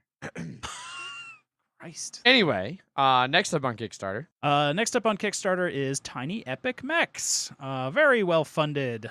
366,000 of its $15,000 goal. That seems really low. Over 10,264 backers. 2 weeks left to go on this one. You can pledge it for $25 for the deluxe edition, like the many other thousands and thousands of people have, or the 100 people that are dumb and just did the $20. Did you say that seemed low for 367,000? Like a $15,000. Like, hey, we're funded and can make this game for $15,000. That's just make it $1 so you can get a stupid like percentage fucking funded in 0.2 seconds. Yeah, that's all that low goal is for. I mean, the low goal is like obviously it's never gonna just be the low goal, but technically they can make the base game, the base components for 15,000. Ship it to that, I don't know, couple people that did it. Pretty much. But anyway. So, continuing in the Tiny Epic recent trend, which I'm pretty sure is just always going to be the thing now. No, they did the Lancian Air. Yeah, the giant fucking game. Yeah, Heroes of Lancian Air. Yeah, but that's not Tiny Epic. I specifically said Tiny Epic trend, not the Gameland trend. Okay. The Tiny Epic trend of item meeples. Oh. See, you didn't finish. You didn't finish. You didn't fucking let me. That is besides the point. And this is totally your fault. They are using the item meeples, so you will be equipping your people with different items. Then you can ultimately get them into some power armor and then super duper mech things. One person can be in the mech. There are battle suits for everybody. Yeah, the power armor. Power armor, and then one mech that one person can be in. Yep. And this is an action programming game of arena combat. So similar-ish, maybe, to a Tiny Epic version of Robo Rally. So what it is you're going to have, everybody has 8 cards, and you're going to choose 4 of those cards to put in front of you. And one thing that's nice is the card will say, like, collect. So that's like getting money and energy. And it has an arrow, but you get to choose where the arrow goes. So you're not constrained by, like, only going forward if your card says forward. You just, because it's square, you get to tilt it whichever way you want. and then you put all 4 of those down, and then you take the 4 cards you didn't use, and you cover those so they're hidden, and then you reveal them one at a time. Okay. And then when you cross paths, you fight. Yes. And one thing that's interesting is that when you lose a battle, you go into ad hoc mode. So because when you when you lose a battle, you have to retreat or you die and sort of respawn. Obviously, your program might be fucked. So what happens is you go in ad hoc mode where you basically can choose whichever card you want to do from turn after turn from that. Oh, okay. So you're like, yeah. So you can't like go into a direction that you would not be able to otherwise. I guess that makes sense. Yeah. As you move along in this, each weapon that you have, you can use once. So you want to have Per more combat. weapons. Per combat. So you want to have more weapons so you can last longer in combat, do more things. They're divided into 3 types, and basically each type kind of counteracts the other one. So very rock, paper, scissors. Yes. Type combat. Well, and it counteracts it in the sense that you do a regular attack with, say, you're a melee, and then the ranged one can counteract that. So you get to do the power attack, which is the more powerful one on the bottom. Okay. So that's what that means. Oh, So you get to do a more powerful ability, or it just does more damage or something like that. interesting. Yeah. Yeah, and then you score points based on area control, who controls the mech, things like that. And then you gain points at the end of the game for all of the weapons you own, and The weapons somebody are will be a winner. where the item eeples come in, which are interesting. Yeah. And also those mechs are far bigger than you would suspect. We saw them at Gen Con, Mhm. and they're huge. Yep. And so, yeah, and for the different weapons, there are basic types and then advanced types. And so the advanced ones can only be used. So if you're just your normal self, you have 6 health, and you can only use basic weapons. And then when you get into your power armor, then you can use 2 basic weapons and 2 advanced weapons. They usually just go on your shoulders, and then you get 9 health. And then when you end up getting into the mech, you get 11 health, and you can only use advanced weapons, but you can use up to 4 of them. Right on. And yeah, unsurprisingly, they're ripping through their stretch goals. A lot of stuff's getting added. Yeah, tons of weapons, characters, tokens, different pilots, all kinds of shit. Mm-hmm. I watched a playthrough of it. There's definitely a lot of interaction in this game. So a lot of running into each other and doing damage. Right on.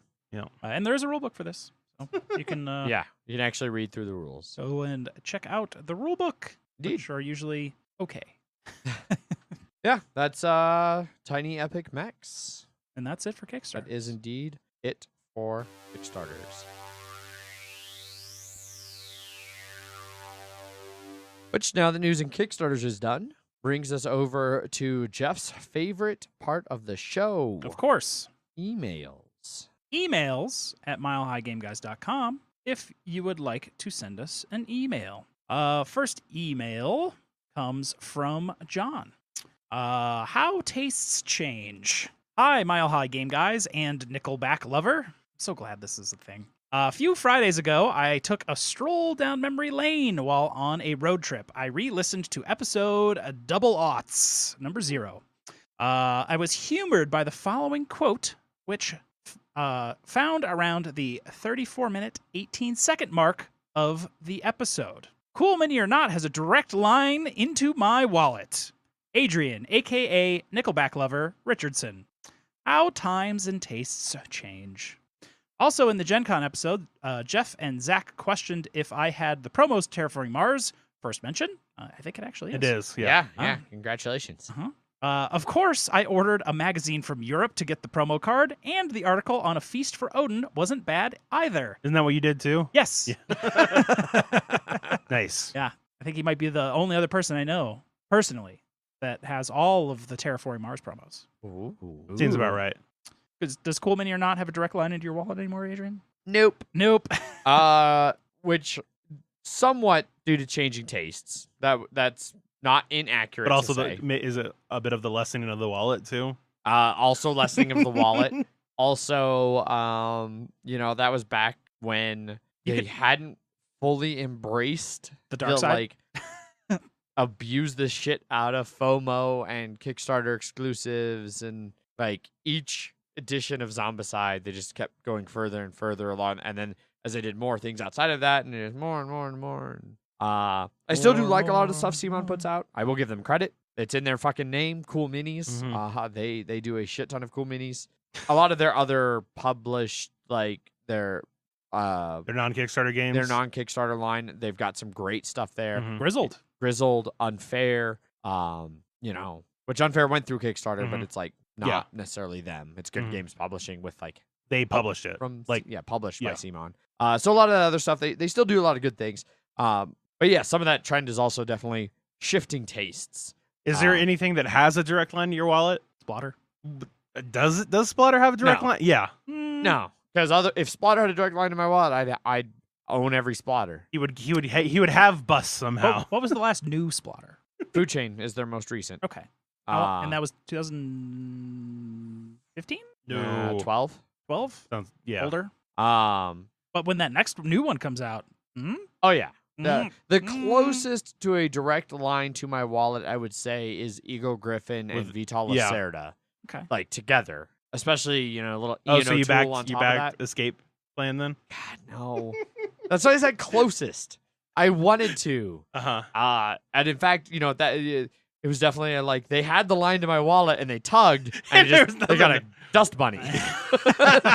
just nothing came out. That's true. So yeah, I mean, when there's money in my wallet, then yes, both Splatter and Ego Griffin, Vital, Tool, they really have a solid chance to get my money. Right. But I've also that's been one of the biggest changes I think overall, not just since the show started, but since I got into board gaming, is like as I got into board gaming, it was a slow burn. We're like, oh, this is a cool game, I'll buy this. This is a cool game. Then I hit a point where I was like, buy fucking everything. And then now I've started to really hit a more discerning, like I'm more critical, I'm more value conscious, that kind of thing.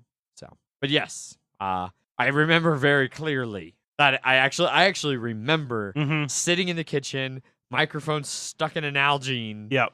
Although I didn't have the Nalgene, I had the goblet. I think I had the Nalgene, and I think Zach just held his mic. Sounds about right. We were too poor for mic stands. Indeed. But I remember sitting right there with like Megan. Like I think we were sharing a chair. Even didn't even have enough chairs.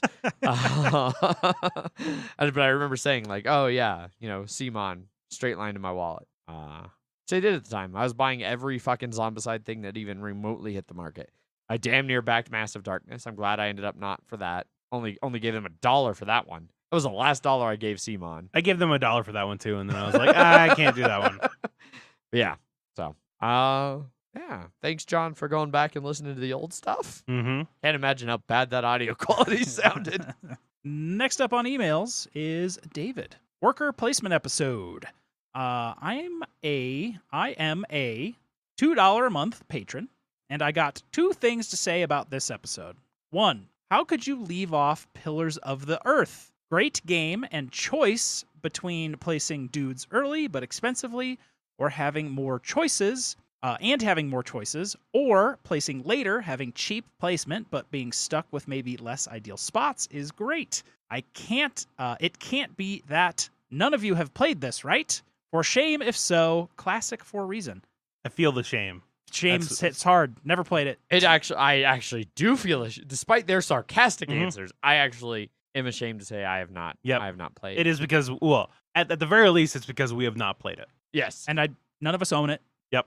Does Paul own it? No, No. that I'm aware of. It's I want to say older, Kyle hard to owns find it. game. I think I've seen Kyle play it Yeah. before. I know the box. Yeah. It's very old looking. Yeah. Art's not Based great. on a book or something like that. I think so. Yeah. Old like Kyle. Nice. Part B. Caverna, just like Agricola, but for pussies. Enough said. Great show. Love all the episodes. Keep on gaming. Thanks, Dave. He's right about Caverna, by the way. Caverna is Agricola with kid gloves. I guess if you want to draft cards and then someone gets all huffy next to you because they got a better draft than you. That's the whole reason you draft, is because until you get one of the good cards. Until you're sitting next to someone that hasn't really played before and just keeps handing you all the great cards, and then you just fucking raffle stomp everyone. You're not wrong there. Or you can just play Caverna, where everyone's on the same playing field at all times. And everybody can just do whatever they want all the time because there's barely any blocking. And I'm sure you've been blocked before, sir. I said very little. There is the random turn, and it's even more frustrating in Caverna because it's so unexpected, where all 3 of the ways to get one resource are taken by all 3 of the other players before you, and you desperately needed that resource. And you got sounds like you should have planned better. It sounds like you slapped the shit out of that floor. I've got a box cutter over here. I will box cut both of you. Is it my box cutter? No, it's All right. not. Well, it's a good thing I'm not a box. I can still box cut you. Yeah. Anyway, that wraps up emails. Still been more upset about Caverna than Agricola in my play tests. Because it caught me off guard. Mm. I expect misery and pain and anguish in Agricola. Also, I was just feeling particularly Dramatic. dramatic, yes. It was more of a theatrical floor slap than an actual anger slap. But that doesn't matter because just like Nickelback, if you say something false enough, people will believe it. Son of a bitch, Jeff. 14 verse 16. Gee, suck it. Anyway, that wraps up emails, but there's still more listener feedback because we've got some responses over on BGG over the last couple of weeks. Yes, we do. Zach, you ready to rock and roll on those? Yes, I am. First one is this is for the top 10 worker placements, top 10 unique instances of worker placement, whatever Yes. weird name we came up with. Right. That people misconstrued.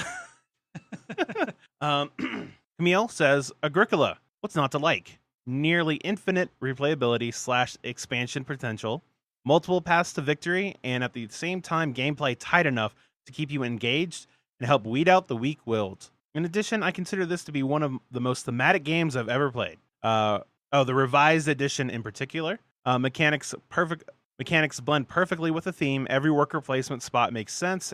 The spatial aspect of your estate is really immersive, and the cards help your farm tell a story and give it character. Love the components too. The 2016 board is amazing, and the wooden tokens have set the bar for the board gaming industry. The timeless design and my top 3. In my top 3 of all time. Understandable. Agricola is fantastic. I just didn't think the actual worker placement portion of it was particularly unique or interesting. But if I was just doing pure best worker placements, yeah. Oh God. Which I think that's just a lot of people thought that's what we are doing. So. I think so. Yeah. I haven't seen the 2016 board or bits though. I just always use the Mars board from a very long out of print Agricola expansion. Yeah. Yes, way back when. No, I've seen them. They're nice. They continue. 3 Kingdoms Redux. First time designers Christina and Youster Sure. have decided to show everyone how it's done. Big Agricola nuts too. Coincidence? ? Nope. Probably not. This one-of-a-kind 3-player only asymmetrical worker placement has taken me by surprise.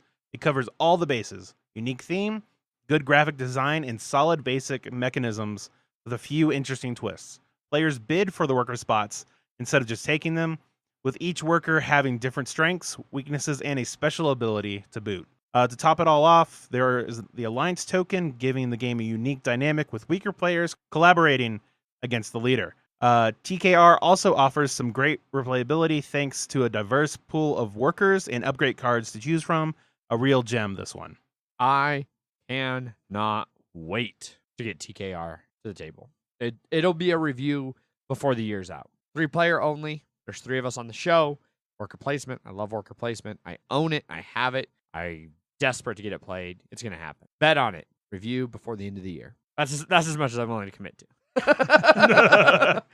All right. I don't know anything about the game, so Well, now you know quite a bit about it.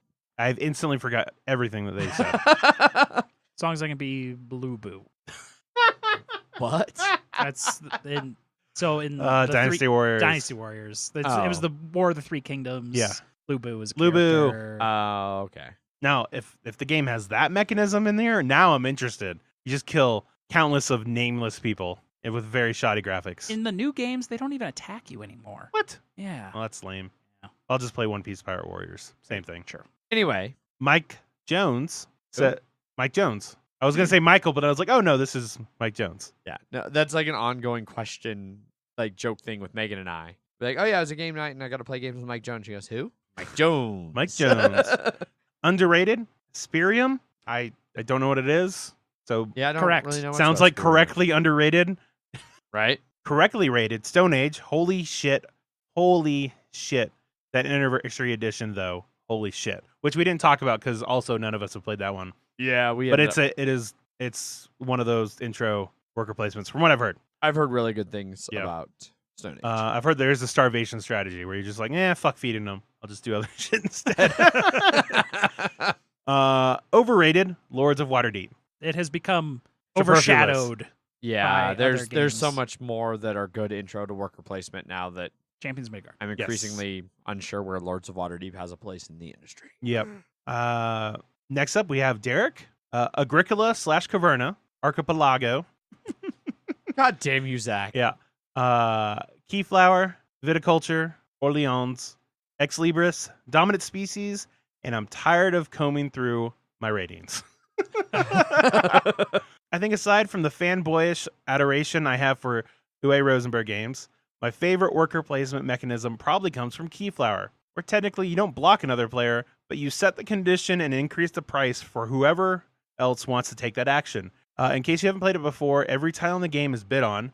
Winner adds the tile to their village / play area, and most of those tiles have actions on them. A tile can only have 6 workers on it at most, and all of the workers on the tile and on all the bids must match in color. There are 4 different colors in the game. Each successive action taken on a tile must have at least 1 more worker than the previous placement. So, for example, if you place 1 yellow worker on the tile and you want to take the action after me, you must put 2 yellow workers. If you do, and then someone else wants to take that a 3rd time, they must place 3 on the tile. You could technically be a dick and place 3 for the first action, denying anyone the ability to take it, but it's generally in your interest not to do that, since you collect those workers from the tiles in your village at the end of the round, and you get to use them in successive rounds. I think it's a neat system that rewards players for not just grabbing tiles that benefit themselves because they want to make their village enticing to others so they can get some free workers, since they're actually difficult to come by. If a player plays it right, they can enter the 4th and final round with a couple dozen workers. However, the con to this system is that it's somehow confusing to explain to new players. No, the colors have to match. Yes, even the bids. Oh my god, this is the 7th time you've tried to place those 2 red workers on a tile with a yellow worker. No, Mark. I know you're not colorblind. Are you just drunk?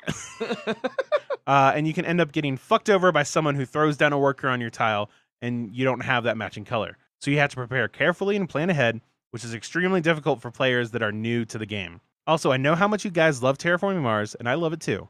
So I'm wondering if we can all vote to say Terraforming Mars is a worker placement, since you can place cubes on action cards and generate stuff. I think I brought this up. You did. I brought this up, I think, before we recorded. Uh-huh. And I was like, so Terraforming Mars, worker placement game? So that's a kind of worker placement game, right? So what if no one else has access to it and you're not placing a meeple-shaped piece of wood? You guys agree that it's worker placement? Let's just go ahead and call Terraforming Mars the best worker placement game, since it's also the best game ever. I tried. Second mention, by the way. Yeah. I attempted. Yeah, I mean, I've only played Keyflower that one time. Never top played 5 for Terraforming Mars. I'm not willing to say best game ever. Best game in the last 4 years? Probably pretty close. Definitely best game of 2 years ago.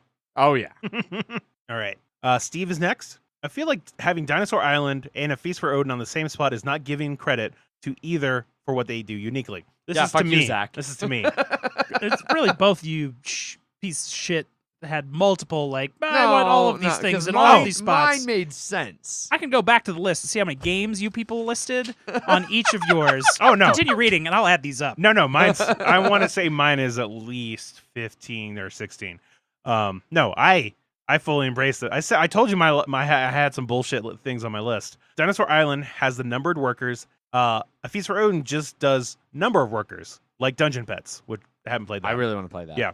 I think Dinosaur Island in this sense is much more unique. In this sense is more unique because you have one set of worker placement with blocking. Sometimes blocking a player from a large carnivore for a turn can be really damaging, which I feel like that happened to you once or twice. Oh, yeah. One set of action/item selection, middle board drafting, and then personal board worker placement. It's unique in that it does 3 mechanisms in its own right. That's fair. That's true. I did kind of forget when we were doing it about the, especially the scientists and the different values and how they can only go in certain spots. That's a fair point. It's a stretch for the action item selection in the middle board, but I could see it. And then the personal worker placement, it doesn't have the denial, which is a huge part of where worker placement is important for me. And I feel like you were mainly comparing the two of them in that third phase of Dinosaur Island versus the entire game of Feast Road. Yeah. Where you can just place more to do more. Yes. Well, it was, how different workers were worth different more. Feast for Odin did it because each worker was worth the same, but you could group them together to do a bigger action. Whereas Dinosaur, it was just numbered. You had a 1, 2, and 3. 3 could do all of these. See, I even misunderstood in the moment. Gotcha. Where you were going with that. That's fine. That's because it was real bullshit.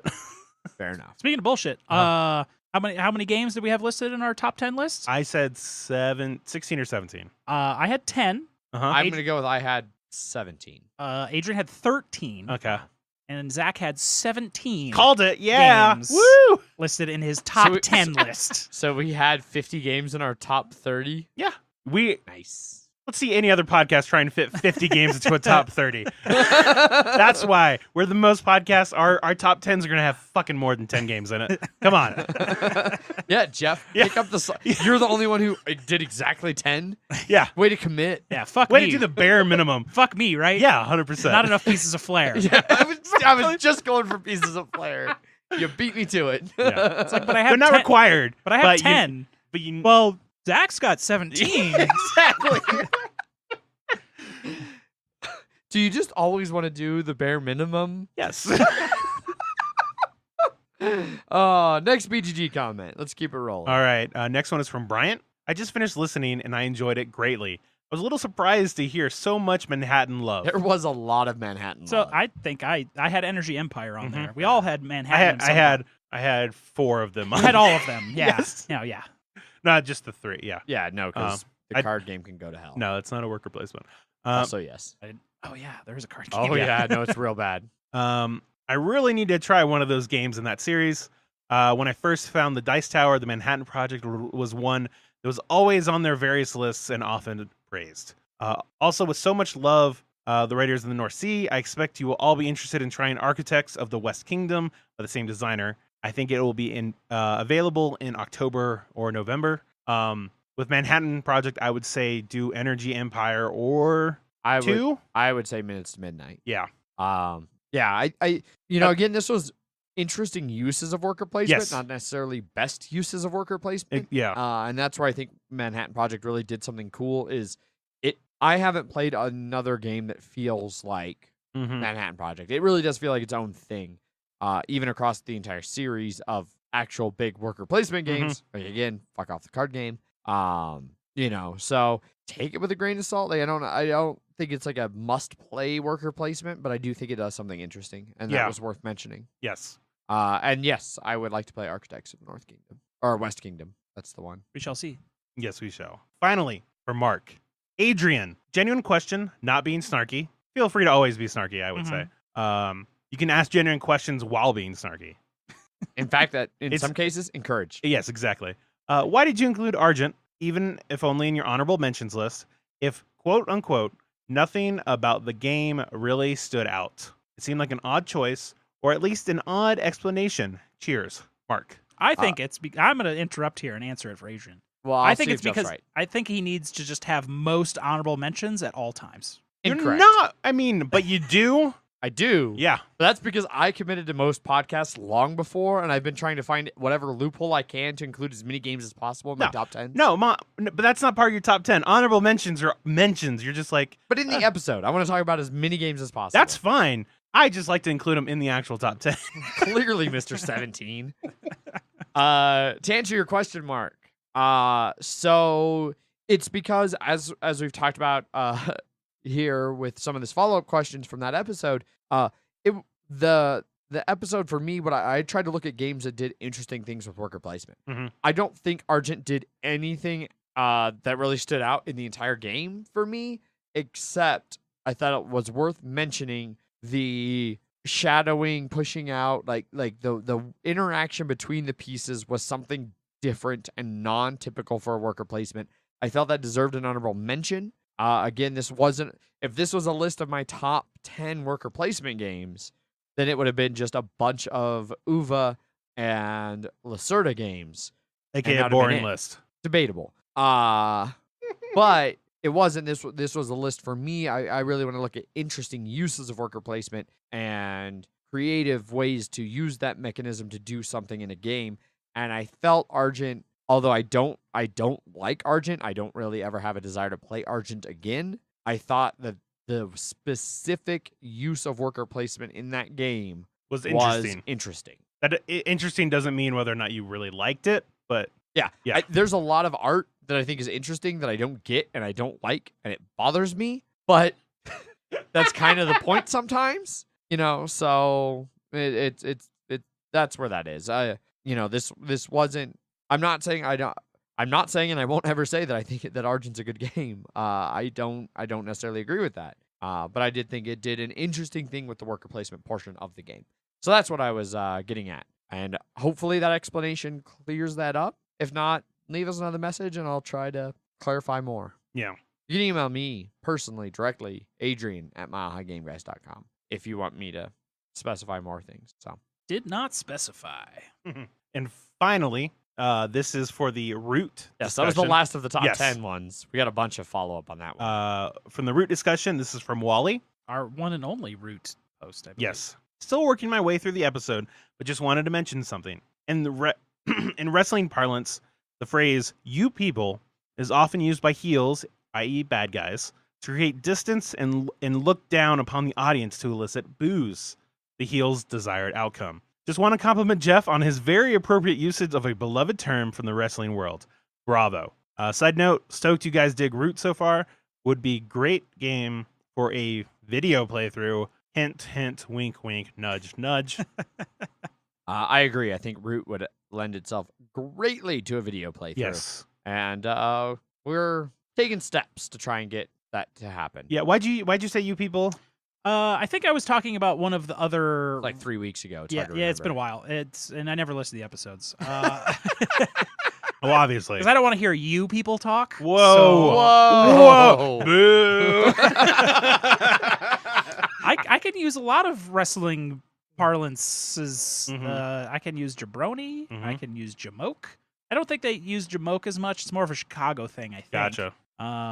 Heels, face. I can have a work going or a shoot. Mm-hmm. And there's plenty of other things. Jobber. That one. Jobbers are like people that they just throw out there that it's like, hey, it's a guy in tights that I've never heard of before. He's going to get crushed. Yep. Also another term. Mm-hmm. Squashed is the term. Squash match. Just got to keep that kayfabe. Kayfabe. God damn it. Yeah, you fucked it. Well, you know what? I don't know any wrestling, so I've just like Adrian, I've only seen it written, not really heard. At least Adrian can read. I mean, I read it. Speaking. That's the closest thing I've gotten to a compliment out of Jeff in a decade. You take it back, sir. At least Adrian can read. Not well, but he can.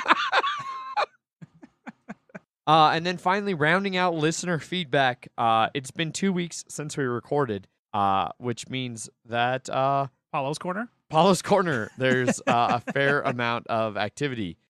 Starting with the top 10 worker placement episode, there are 2 different comments. First, Paulo says, "Of course it's a great fucking list. It's my list. It's the most best list." In reference to his BGG list of worker placement games. And then he commented later, I assume after finishing the episode, "Great show, guys. Smiley face." Then on Root, Paulo says, "You guys got me really interested in this one. Have to play this." I agree, Paulo. Root is fantastic. You should definitely play Root. And yeah, those are the 3 comments we've had in the last 2 weeks from Paulo's Corner. So yeah, thanks, Paulo, for continuing to be giving Adrian the sole purpose of Paulo's Corner, just to have Paulo watching YouTube versions of the show and then commenting on them. We did get a new subscriber as well over on YouTube, which you can subscribe to us, youtube.com/milehighgameguys. Is that 15 now, or is that even more? 19 subscribers. Yeah, Mile High Game Guys, or youtube.com/milehighgameguys to subscribe to our YouTube channel, which will hopefully have video in the not too distant future. We're really trying to push that.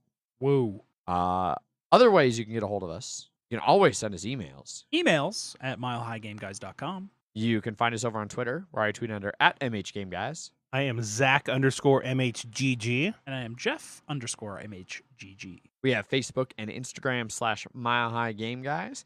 And we have our Board Game Geek Guild number 2731, where Zach puts up episode posts for the reviews we are going to be doing or the discussions we're going to be having, where you, the listeners, can chime in, leave your thoughts, questions, criticisms, all of that shit, both before and after the episodes, and we will address them as we get them. So plenty of ways to get in touch with us. Our Slack channel, super active all the time. Link to that over on our website, milehighgameguys.com, where you can see all of our episodes and show notes with links to the news and Kickstarters and other random things we decide to talk about. All of that right over there. So, as always, this Wednesday episode was sponsored by Gray Fox Games, our wonderful sponsor. Their game, Pocket Mars, is still just super, super available. Might even be back on their website. I know they were getting another big shipment. Like 2 weeks ago when we did it, they were temporarily sold out. But I know they are about to be getting a whole bunch more, so just keep an eye over there. GrayFoxGames.com. I may have seen things coming in via pictures. It looks like their website is still out of stock. Okay. So they are not officially there quite yet, but I know their big shipment is going to be showing up / has shown up, and they just have to get it inventoried. It's going to be there. Find it there soon or elsewhere, other places. If you want to hear more about Pocket Mars, you can listen to like any of the last 7 episodes where Jeff has gotten to gush about Pocket Mars. Oh, yeah. Pocket Mars is good. Jeff loves Pocket Mars. Yeah. 4 players, 15 minutes. He likes pockets. He likes Mars. You take astronauts from Earth, you put them onto Mars. Well, you take astronauts from Earth, you put them on your spaceship, then you put them on Mars. There's a way that you just slingshot them straight Jesus, there. There is a card. Have you even played the game? There is a card. No, Jeff actually hasn't played it at all. No. This is He's all a shill. Yeah. Jeff is a paid shill. I mean, if you want to use labels, Adrian. yeah, geez. A little bit of interactivity in there where you can steal other people's cards and such. And it's just kind of the first person to get all their guys on Mars ends the game. You score up points. Points range from, 15 to 21. It's usually a pretty close game. A decent amount of interactivity for a nice, quick little pocket-sized Martian-themed game. Indeed. It's got some good... I like the bold colors on all the player cards. Yes. I did finally get to play it on Wednesday. I forgot to talk about it earlier. Wednesdays ago. 2 Wednesdays ago. And yeah, I have to agree. Art, components, graphic design on it, top-notch. Yeah, it's good stuff. Yeah. Jeff, do you have a prepared statement? Gray Fox Games, quality games, cleverly crafted. Also, you can stop being part of a mistake starting now. Are you asking me to leave the show? Yeah, I don't know how to take that.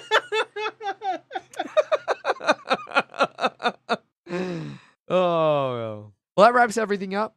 Be sure to tune in on Friday for our review episode where we'll be reviewing Everdell, the worker placement game that showed up 2 weeks ago on Jeff's top 10 unique and interesting worker placement mechanisms after he'd only played it once. So be sure to tune in to hear what we all think about that on Friday. It was one of my 17 games. Yeah, but it wasn't. It was like you threw it on the end of one. No.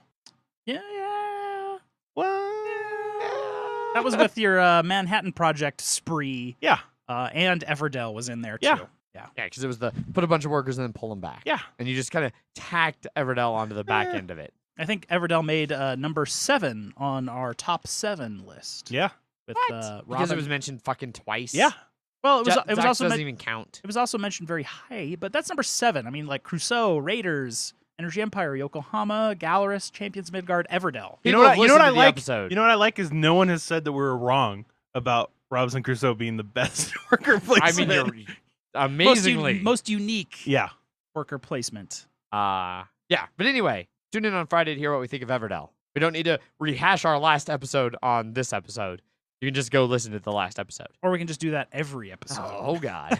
We can just do an episode where we comment on the previous episode. Like, man, Adrian this episode of Mile High Game Guys is going to be commenting on the last episode of Mile High Game Guys. Until we do something like really controversial.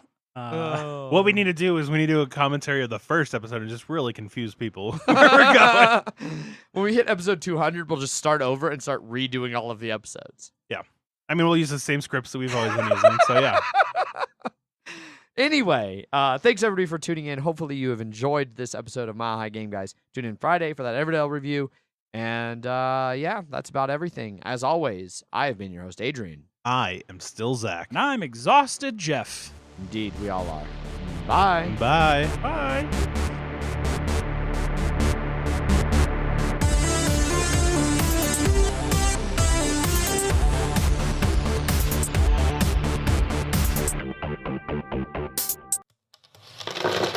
Punchboard Media, where we all bring something to the table. Pull up a chair at punchboardmedia.com.